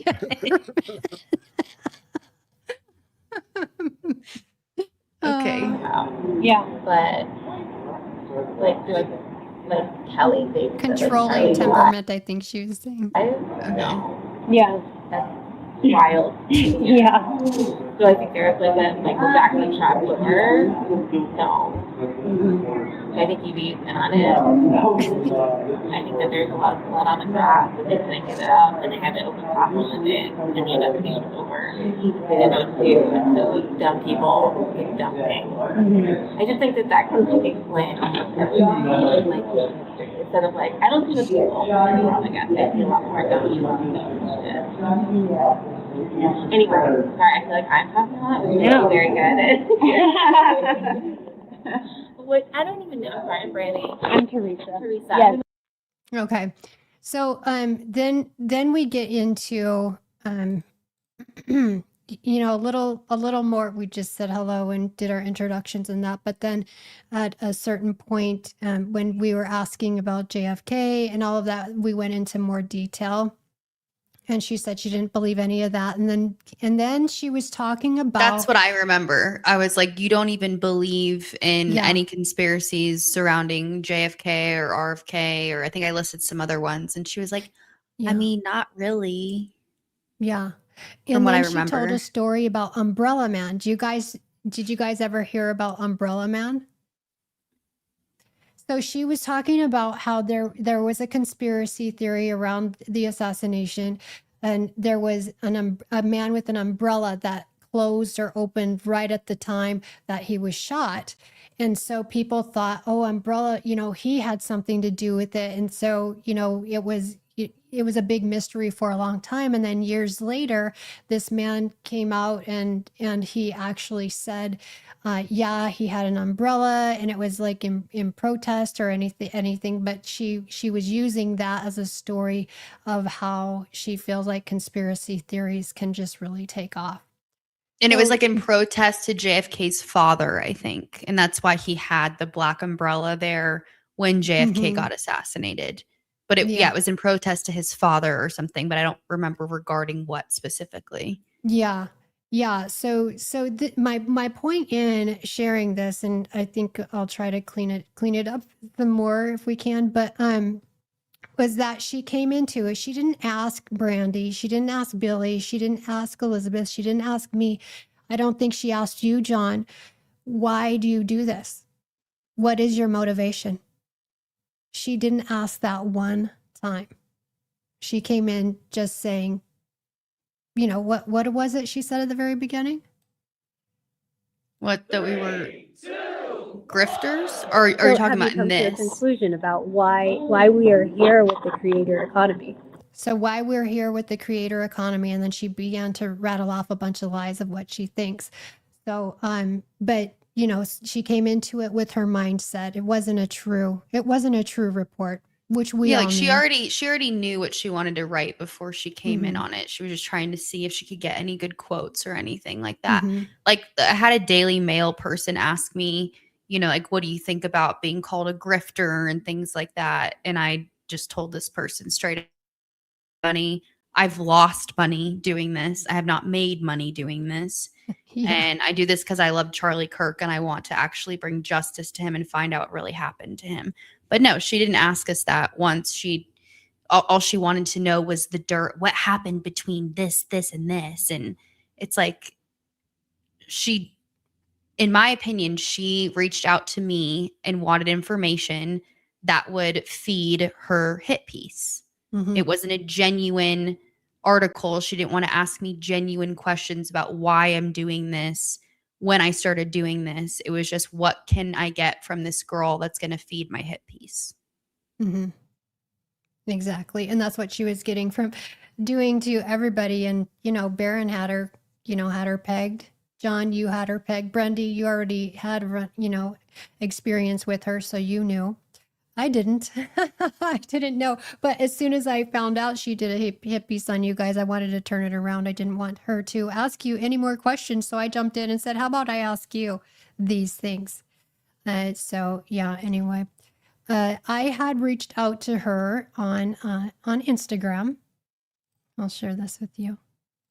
Let me remove this.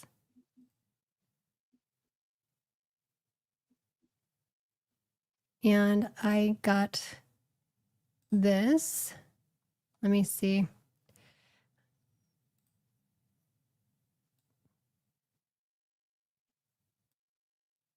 Okay.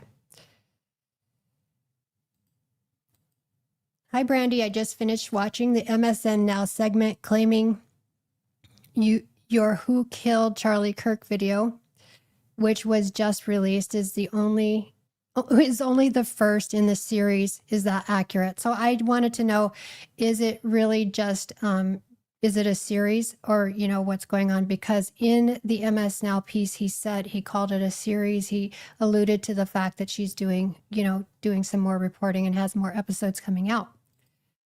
I'll be honest, I wasn't a fan of the overall slant of the report. It felt to me as though the conclusion had already been reached and the reporting was framed to support it.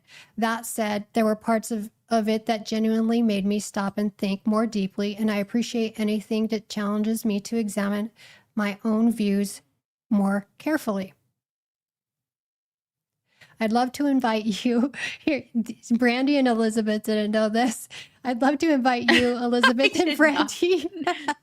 Well, Elizabeth had an idea, but onto the show. She had an idea that I wanted to. onto the show for an open, respectful conversation about all of this. To be clear, I haven't approached Elizabeth or Brandy about participating yet, so I don't want to imply that they've agreed. But based on my conversations and familiarity with their perspectives, I believe they would be open to it. My goal wouldn't be to stage a debate or an ambush. I would approach the discussion impartially, ask each of you the questions I think matter most, and give everyone the opportunity to fully explain and defend their perspective. I think you've raised valid points. I also believe people often labeled as conspiracy theorists have raised valid questions that deserve to be addressed thoughtfully rather than dismissed outright. I think there's a real value in bringing those perspectives together in a serious, good faith conversation, especially when people who disagree are actually willing to sit across from one another and talk. I may not come from traditional media, but I care deeply about getting to the truth, and I can promise you this would not become an attack session. It would be a fair, respectful discussion focused on understanding the arguments and evidence rather than scoring points. Would you consider it? I genuinely appreciate hearing your thoughts. Thank you. And then I gave her this too, so that she could go watch if she wanted to. I didn't ever expect that she would, just so she could see my style of interviewing. Hey, Teresa, I hope you are well. I can understand why you and others wouldn't like all the conclusions or any of them. The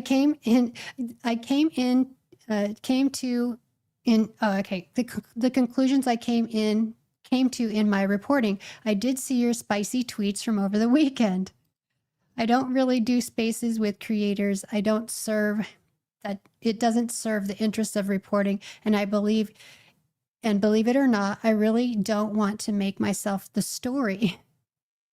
As I said to you all outside the court, I think y'all are important in this moment, not me. I don't think there is a large community of creators that want to debate this stuff with y'all. I'm just not one of them. Or I do think, sorry guys, a little hard for me to read. Okay, regardless, I've been on this beat a long time and I know how this cycle goes. So I'll expect to get yelled at on social for a little while yet, and that's fine. I wish you luck on your channel and endeavors, and if we meet again, maybe I'll see you at the courthouse for the trial. I'd be happy to revisit another conversation in the field, which you would again be more than welcome to record. Really, all the best to you. So at that point, in her talking about, hold on, I want to get back to where I was.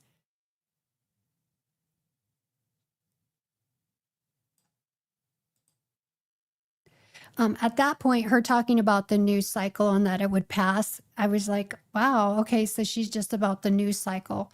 So I said, hi, Brandy. It was spicy, LOL. It would be on my YouTube channel, not spaces. I don't like anonymous conversations or listeners.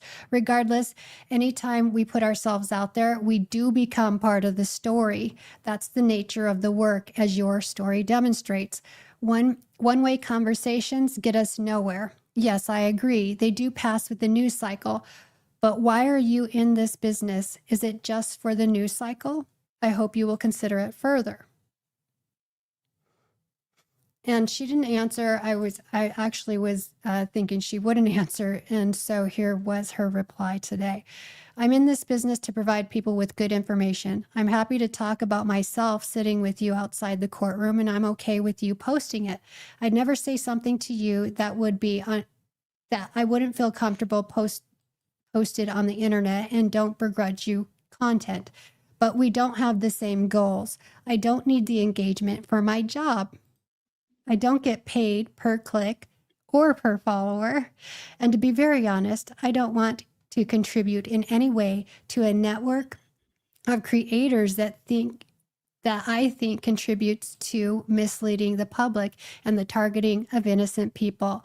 I've reported too long on harassment and violence that springs from these kind of conspiracist campaigns, and I think it's wrong. Having said that, I respect you as a person, and I don't take your posts about me personally. I'd like to believe your DMs are in good faith and your posts are part of the gig. All the best to you. Okay.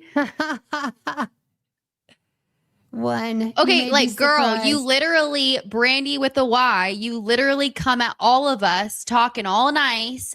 I'm not going to write a hit piece about you. You said the same thing to Candace, Barron, me, whatever. And then look at your fucking video. Sorry, I did not mean to cuss. This is, she's just really, really irritating me. Oh, your posts are just part of the gig. So your video is just part of the gig, but then your private messages are different. Like, what are you talking about? I can't stand this girl. I'm sorry. And the news, the being part of the news cycle. Oh, anyways, I said, one, you might be surprised by what I have to say. Two, like it or not, engagement is baked into the fabric of the 21st century media. That's why you've created reels, shorts, and other digital content, and why your employer encourages your online presence. It also explains the clickbait title, Who Killed Charlie Kirk, when your report never actually explored that question. Boom. 3. 3. You get paid differently pun than intended. YouTubers. Right. You get paid differently than YouTubers, but you still get paid. If your reporting didn't resonate with your demographic, you wouldn't have a job. 4. Your biases show in your reporting just as much as everyone else's. Get back here. Why did it do that? It froze up on me, guys. I'll go.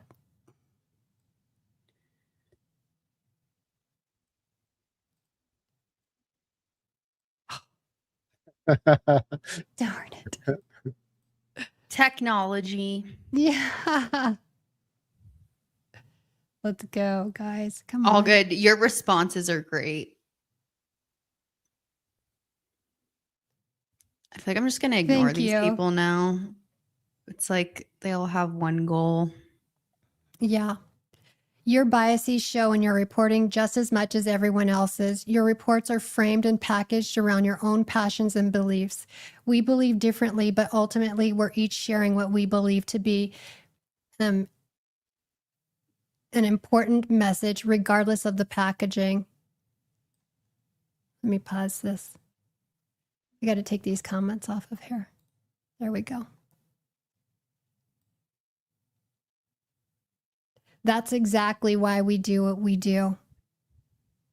5, ultimately, our reporting satiates an appetite, not completely, but in part. That doesn't mean it's why we report what we report. It simply says more about the social climate in which we're reporting. Your report contributed immensely and strengthened the network within our demographic.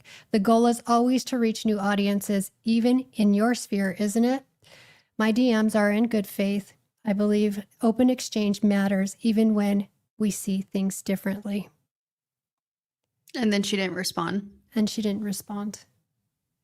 So, well, I think you responded very well.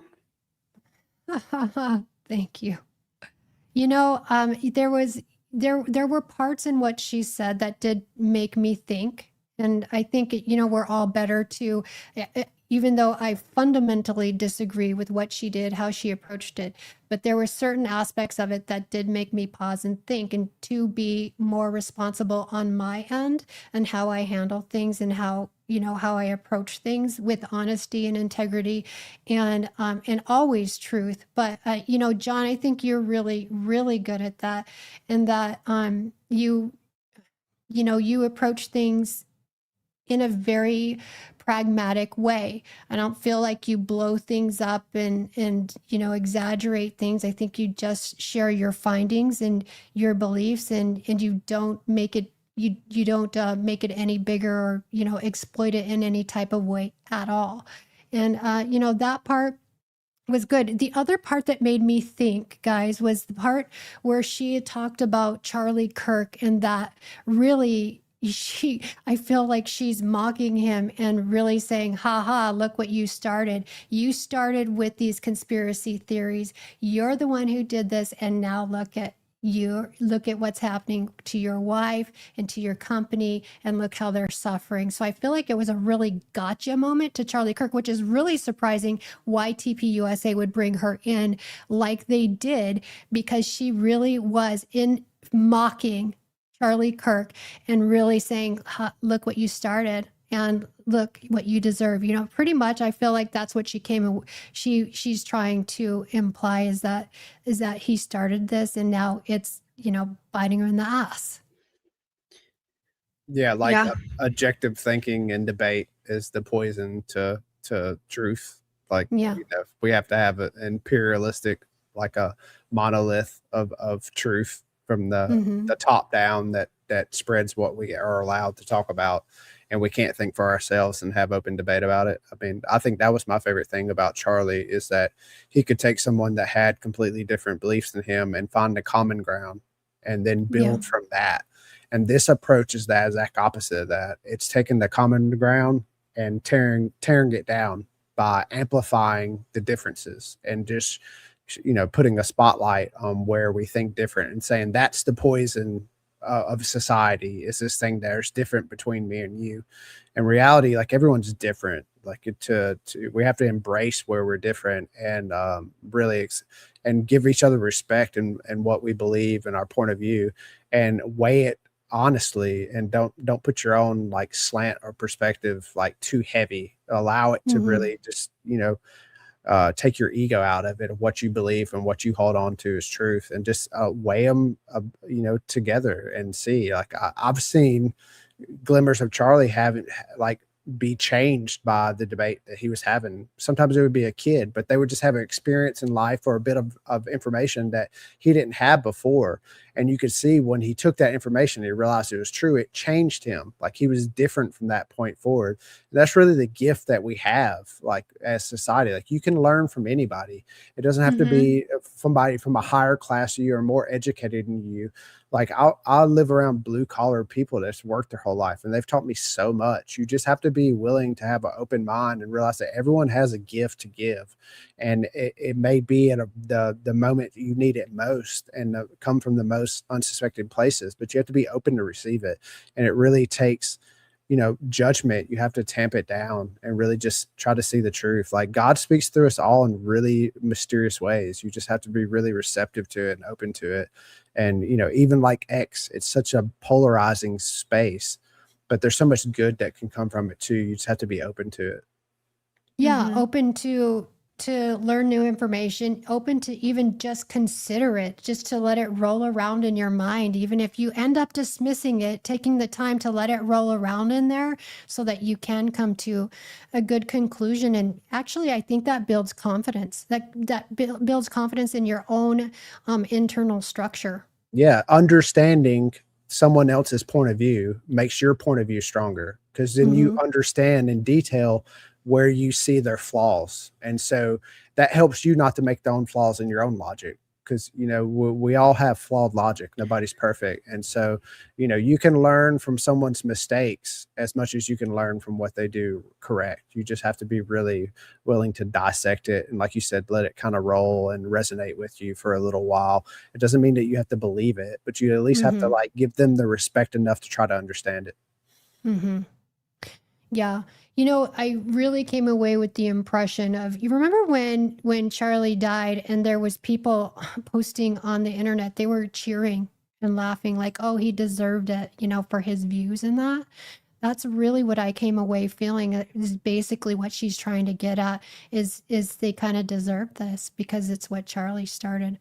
Yeah, I deal with it with my kids. When me and my wife talk about Charlie, my kids have such a negative view of Charlie, and we try to dissect it. Like, what did Charlie say that make you think that? Like, and it's always something completely false. They'll tell us something he said. We're like, oh, can you show us that? Can you show us what? And they'll come back. Well, he didn't say that. He said this. But it just shows you how, you know, a narrative of a person's character can be destroyed by just misrepresenting what they said. Just, you know, the out of context or a few change of words, and that can spread. And without a person objectively looking at the truth of what that person actually believed and what that person said, they'll go away thinking for the rest of their life that person's, you know, a nasty person that said hateful things, and they won't look twice at it. It just becomes a consensus. And so it's a very dangerous aspect of our society now, is that a lot of people live by sound bites. And it's like the game of telephone. They're like, Charlie Kirk said this at this college event. And then the next person twists it, and then the next person twists it, and then the media twists it, and then everyone believes that Charlie Kirk said this when he really said something completely different, and it was totally taken out of context. Yeah, I've had that conversation so many times where people are like, Charlie Kirk was a racist and blah, blah, and I'm like, can you give me an example of what he said? And he's like, there's so many examples. I'm like, well, find one, and they can't. Yeah, Yeah. it's really bizarre, and my kids still hold on to it. You know, as like it's been like 10 times with them each. They've done this, and they still hold on to the opinion that Charlie Kirk was a bad person, and we're just like, It's okay. I have family members that think that Tyler Robinson acted alone, even though I send them on my podcast, and they're like, I don't have time to watch this, and I'm like, okay. You just have to be patient. You watch your Fox News. Yeah, you have to be patient and know that, you know, everything has its season. People will come around to it. You know, the work that we do lives forever. So it's even though it's not their season now, eventually, you know, they'll come around and the truth will be revealed to them, and that truth will open doors to other truths. And, you know, that's how it happens. It's a snowball effect. You realize that you believed a lie. And once you come to that belief, you start to examine all the things that you believe, and one after another, you start to reveal lie after lie in your life. And that's how you arrive at the truth. It's not like everyone formulates perfect thoughts or perfect opinions on everything. Like, we all make bad opinions. We all have hot takes that aren't correct.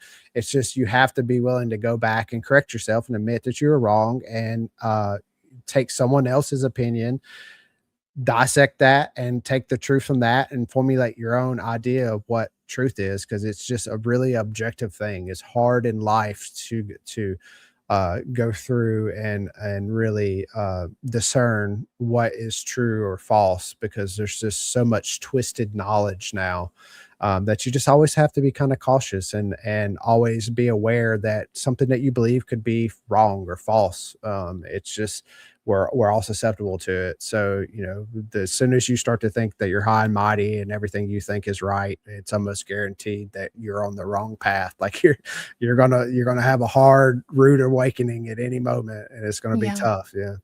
Mm-hmm. Yeah. So, since I don't know if I even asked you this when you were on my show before, John, what is the reason that you do this work? That's the first part. What is the reason that you do it? And also, I'm interested to know, if you got paid by the hour and you factor in all the hours you put into this case, how much would you be paid? How much would you make per hour with what you do?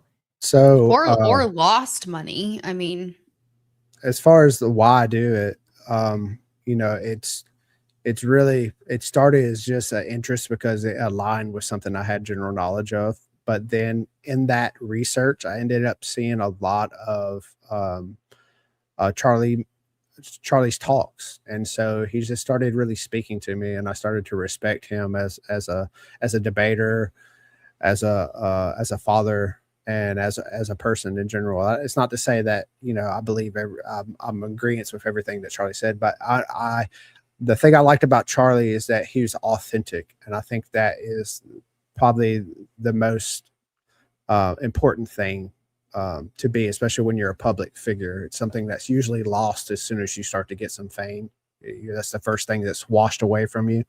And he didn't ever lose that. He was always authentic, and you could see him evolving, and he was getting sharper. And so I gained a lot of respect for Charlie just by, you know, doing investigative work, trying to figure out, you know, it was really trying to figure out the mic thing of how when he first got the mic and when the mic started moving around. I ended up just watching a bunch of his videos.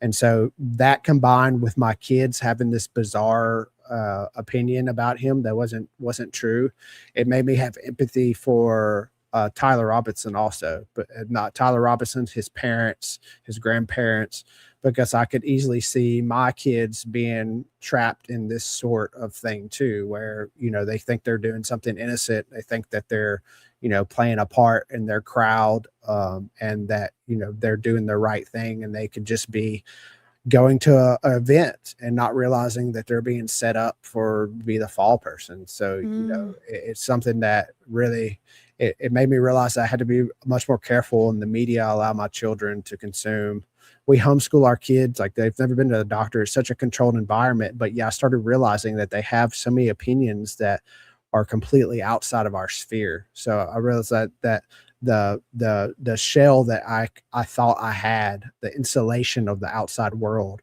was completely broken just by a few devices. And these devices we use to homeschool. So it's like they were introduced innocently to them, but they allowed them access to all these different opinions in the world, and they shaped them. And they've shaped them outside of our control, outside of our morals and our philosophies.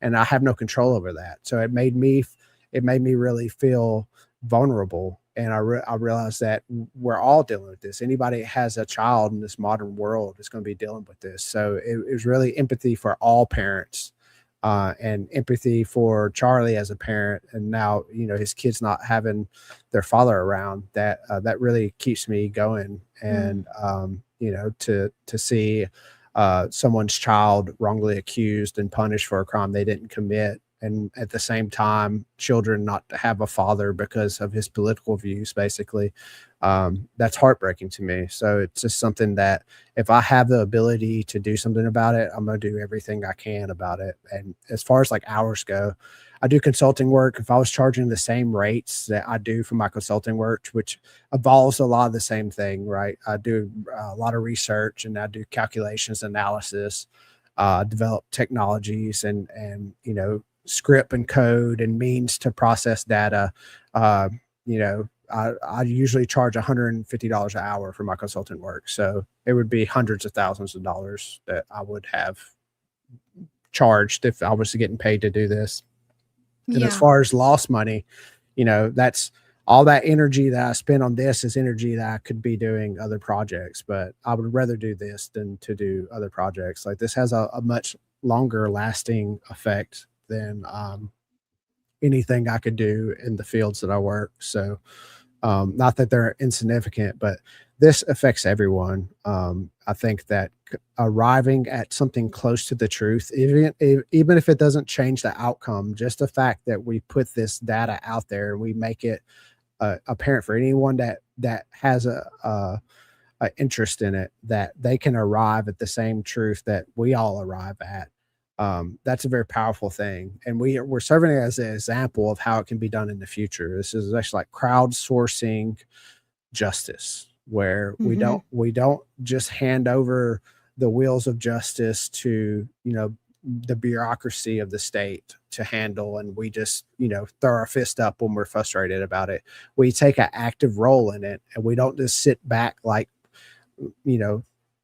mindless puppets and watch it happen and just get frustrated by the outcome of it. We take an active role in everything that we can do to find out data in and around it and dissect the data that we give us. That's a very powerful thing. That's while we're not experts and we don't have the tools and resources that the FBI or these large institutions have, we have more resources than we ever have, and we're more connected than we ever have. So we take advantage of those two aspects. I feel like we're more powerful of a force than any government institute. And I think that's what we're seeing now. We're out maneuvering, out researching, and our output is far greater than that of the institutions because they're just incompetent. It's so corrupted to the core, and the gears of the government are just so rusty that it just doesn't function correctly anymore. And I think that a ragtag group of individuals taking their life experiences and applying it is doing a better job at arriving at the truth than these government institutes that we pay trillions of dollars in our tax money to operate. Yeah, and I think she fails to understand, and because I don't think she speaks this language, or they, I want to say they, the people who, that are connected in the same way, in the same fashion that she is. They don't understand. This is activism. Like, this is the front lines. This is where it's happening. We've taken the war to here, like you said, John, it's digital. This is a digital war, and we're on the front lines, and we're activists. And yeah, so some people get paid a little bit, some people get paid a lot, but those people who are getting paid a lot, they put in, they grind, and some people you grind, and you don't even go live a ton that I can see. But this is more activism. This is more something done out of our passion and our heart for truth and for our fellow man, our next door neighbors and people across the street, because we know it's that important. It's far greater than what she wants to boil it down to. Yeah, it's really about accountability.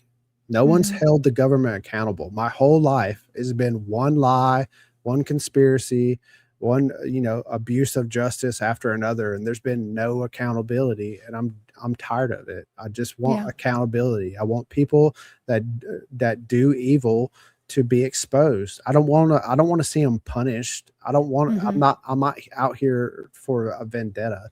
I just want people to know that they're evil and to understand the evils of this world. And Mhm. when we do that, we can see the demons around us and we can cast them out. But if you don't identify the demon, if you don't name the demon that's possessing you, and that's essentially what we have. Our society is possessed by a demon. And unless we name it and we call it out, we'll never be rid of it. We're always going to have all this ailment, and we'll wonder why and what we can do to fix it. But we just have to identify the evil and name it and cast it out. Be it, just stop engaging with it, stop giving it our attention, our power, and find something more wholesome and rewarding in your life to spend your energy doing. And they can mock it as much as they want, but I feel like being just a consumer of information versus being a producer of information, that's an empowering thing. Even if some people don't do the best with it, right? They take hot takes and they misrepresent things. Just taking that power of producing information for other people to consume, that's an empowering thing. That's taking the wheel. We're not just passengers upon the propaganda machine anymore. We're going up to the driver's seat and we're taking the wheel. We're trying to steer the direction of it. And that's why we have to do more of that. Otherwise, we're just going to continue to drift in whatever direction they want us to, and there'll be little or nothing we can do about it. But we've made a difference. We've come a long way.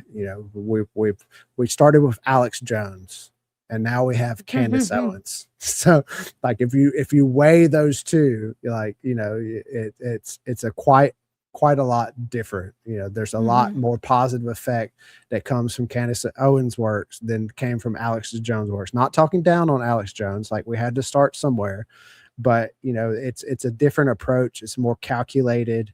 It's more precision strikes, and it's using the mechanisms of traditional media against themselves. They can't help themselves but to go in attack mode. So they're going to attack. So you give them a snippet and you let them attack on it, and then you already have the solution ready in queue to show that they're just liars and fools and don't know what they're talking about. And so it's like, people see this over and over again, and slowly you start to turn the normies into people that are like, all right, I can't trust the media because they have just come out and attacked something 10 times in a row, and then the next week is proven to be absolutely true.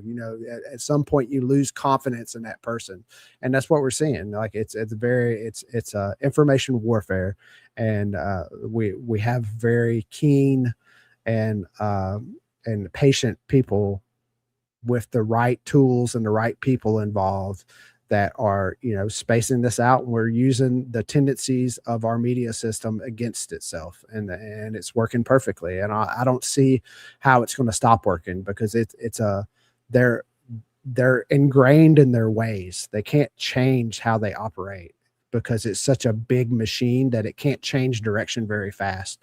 So it's just going to continue for weeks and weeks. We're just going to see over and over again, something's going to come out and they're going to attack it, and it's going to be proven to be true without a reasonable doubt shortly thereafter. And it's just going to be egg on their face over and over again. And eventually that's going to wear on the psyche of the normal person, and we'll start to convert people slowly but surely. And once we reach that threshold, that hunter monkey effect, they won't have any power anymore. Nobody will believe anything that the mainstream media says. Well, if we weren't making an effect, they wouldn't have Brandy Z do a whole hit piece on all of us, because we'd be irrelevant. We'd be irrelevant jokes, irrelevant liars, and no one be taking us seriously. Yeah. But clearly, I think, in my opinion, the majority of the world agrees with us more than they agree with the mainstream narrative. Mhm. And so they're freaking out. So they have to do stuff like this. They have to send Brandy Z on us and do this stupid hit piece on us that the whole comments are literally making fun of her in the entire piece. Yeah. So It's the fight you stage. We're at the last stage of it. It's just how far and how long they will drag this stage out. But it's a losing stage for them. Like they've already lost the game once they reach the fight you stage. They needed to stay at the laugh you and ridicule you stage, for us not to win. Like we already have them fighting us. They're on the ropes. Like it's just how long will they hold out for, and how bloody will they get before they finally throw in the flag? That's what we don't know. Yeah. And this work isn't for the faint of heart either. I mean, you put yourself out there and you take knocks. It's not like Brandy Z on X. She was saying, well, X isn't a place for journalists. Oh, this isn't a place for journalists. So I'll probably just, leave. I'm like, oh, how nice for you. Look at, you can go do your hit piece and you want to run away. Other people, you're here. I've seen you take lumps very wait, did she not have an X account? gracefully. No, she does. She was talking about leaving though, Oh. because it's I'd not love for to see her journalists. comments. Yeah. But it's not for the faint of heart. The people take their knocks for doing this work, and with very little thank you outside of our sphere. We know that it's for the greater good. But look at her. She did her little piece, and people were coming at her, and she wanted to tuck tail and run. That MS Now check still cashing, still good. That's it. So, yeah. It's she's getting paid with the news cycle, which is all that this was about for her. That's my opinion. Yeah, it's Good. pretty. I don't even think her heart's in it, really. Like, No. she could have been much cooler. I think she's probably in her heart of heart, she's a good person. But it's when you become a part of the establishment, it corrupts your way of thinking, and so before you know it, you become as corrupted as the institution you work for, regardless of how good you may be. It's just like we see with politicians. A new politician comes around, they sound so good, they seem all good on paper. The longer they spend in government, the worse they are. It's just it erodes your soul. And like if I was Brandy Z, not Brandy with an I, there's no way I could go after independent podcasters who felt a personal connection to Charlie Kirk and were devastated by his death. And I'm not saying that's all of them, but like I know that's how Candace feels. That's how I feel. John, that seems like you were very impacted by, his death too. And it's like I was devastated when Charlie Kirk died. Devastated. I could not stop crying. Like I cried for 2 weeks, like just randomly all the time. And I did know Charlie personally, not super well, but I have met him before. We did follow each other on social media. I almost wanted to quit my job and work for Turning Point. Like he was not just I can grab money from this. No, I was devastated by his death. That's why I started doing this.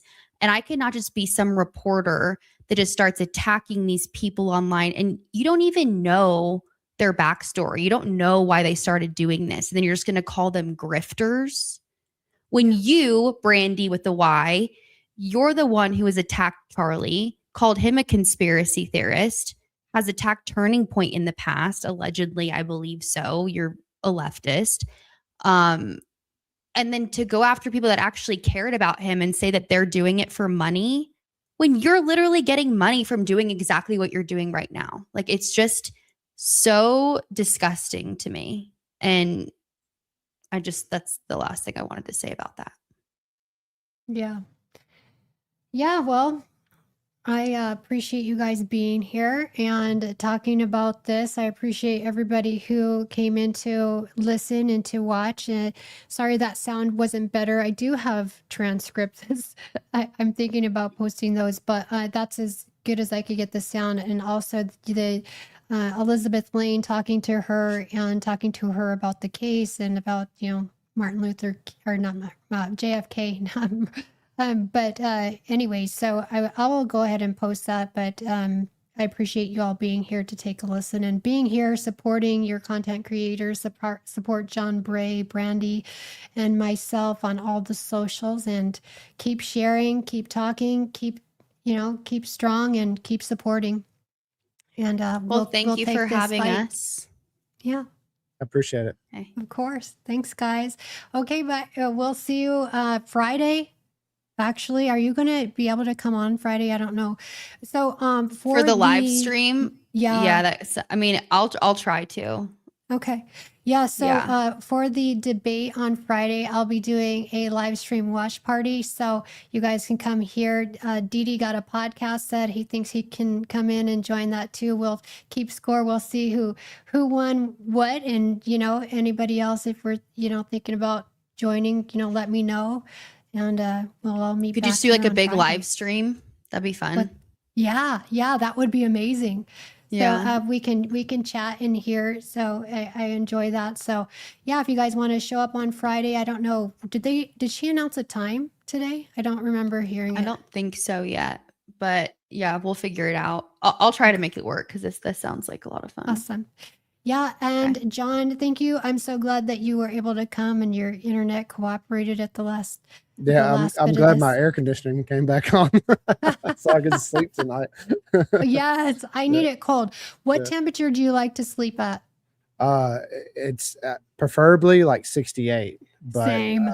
The way my thermostat in my house works, it's like the most inaccurate thing. So if I put it on 68, it'll like take our room to 62 before it cuts off. And so it's like I sleep with my 7-year-old. That's just how it ends up working. So he'll end up like running me off the edge of the bed. So I found that the magic number is 72 degrees. It gets our room about the perfect temp, and it doesn't get too hot in the middle of the night. So that's what we roll with, 72, which is higher That's what than I I typically like, do but is that's how it works. 72. Oh, 72. Well, 72 is hot to me. So I set mine to start cooling off about 9 o'clock so that it does the same thing in our room, John. I'll set it to 68 out here, and in the room, it'll get to like really cold to where, you need socks and sweats. But I sleep the best when I'm freezing. So yeah. Well, all right. Well, you guys have a good night. Have a good sleep, and we'll see you soon and see you next time, guys. All Bye-bye. right, thanks. See you. All right. Bye, guys. This is a better life. From scars to stars, from pain to bulletproof, to reach a better life. A better life with you. Talking news, pop culture life, love and scandal, heart to heart. Teresa, better life. Real is where the reset starts. No playing small. We rise, we fall. We laugh, we do it all. A better life is one brave call. Teresa, better life. Let's build a better life. Let's build a better life. A better life. Teresa, better life.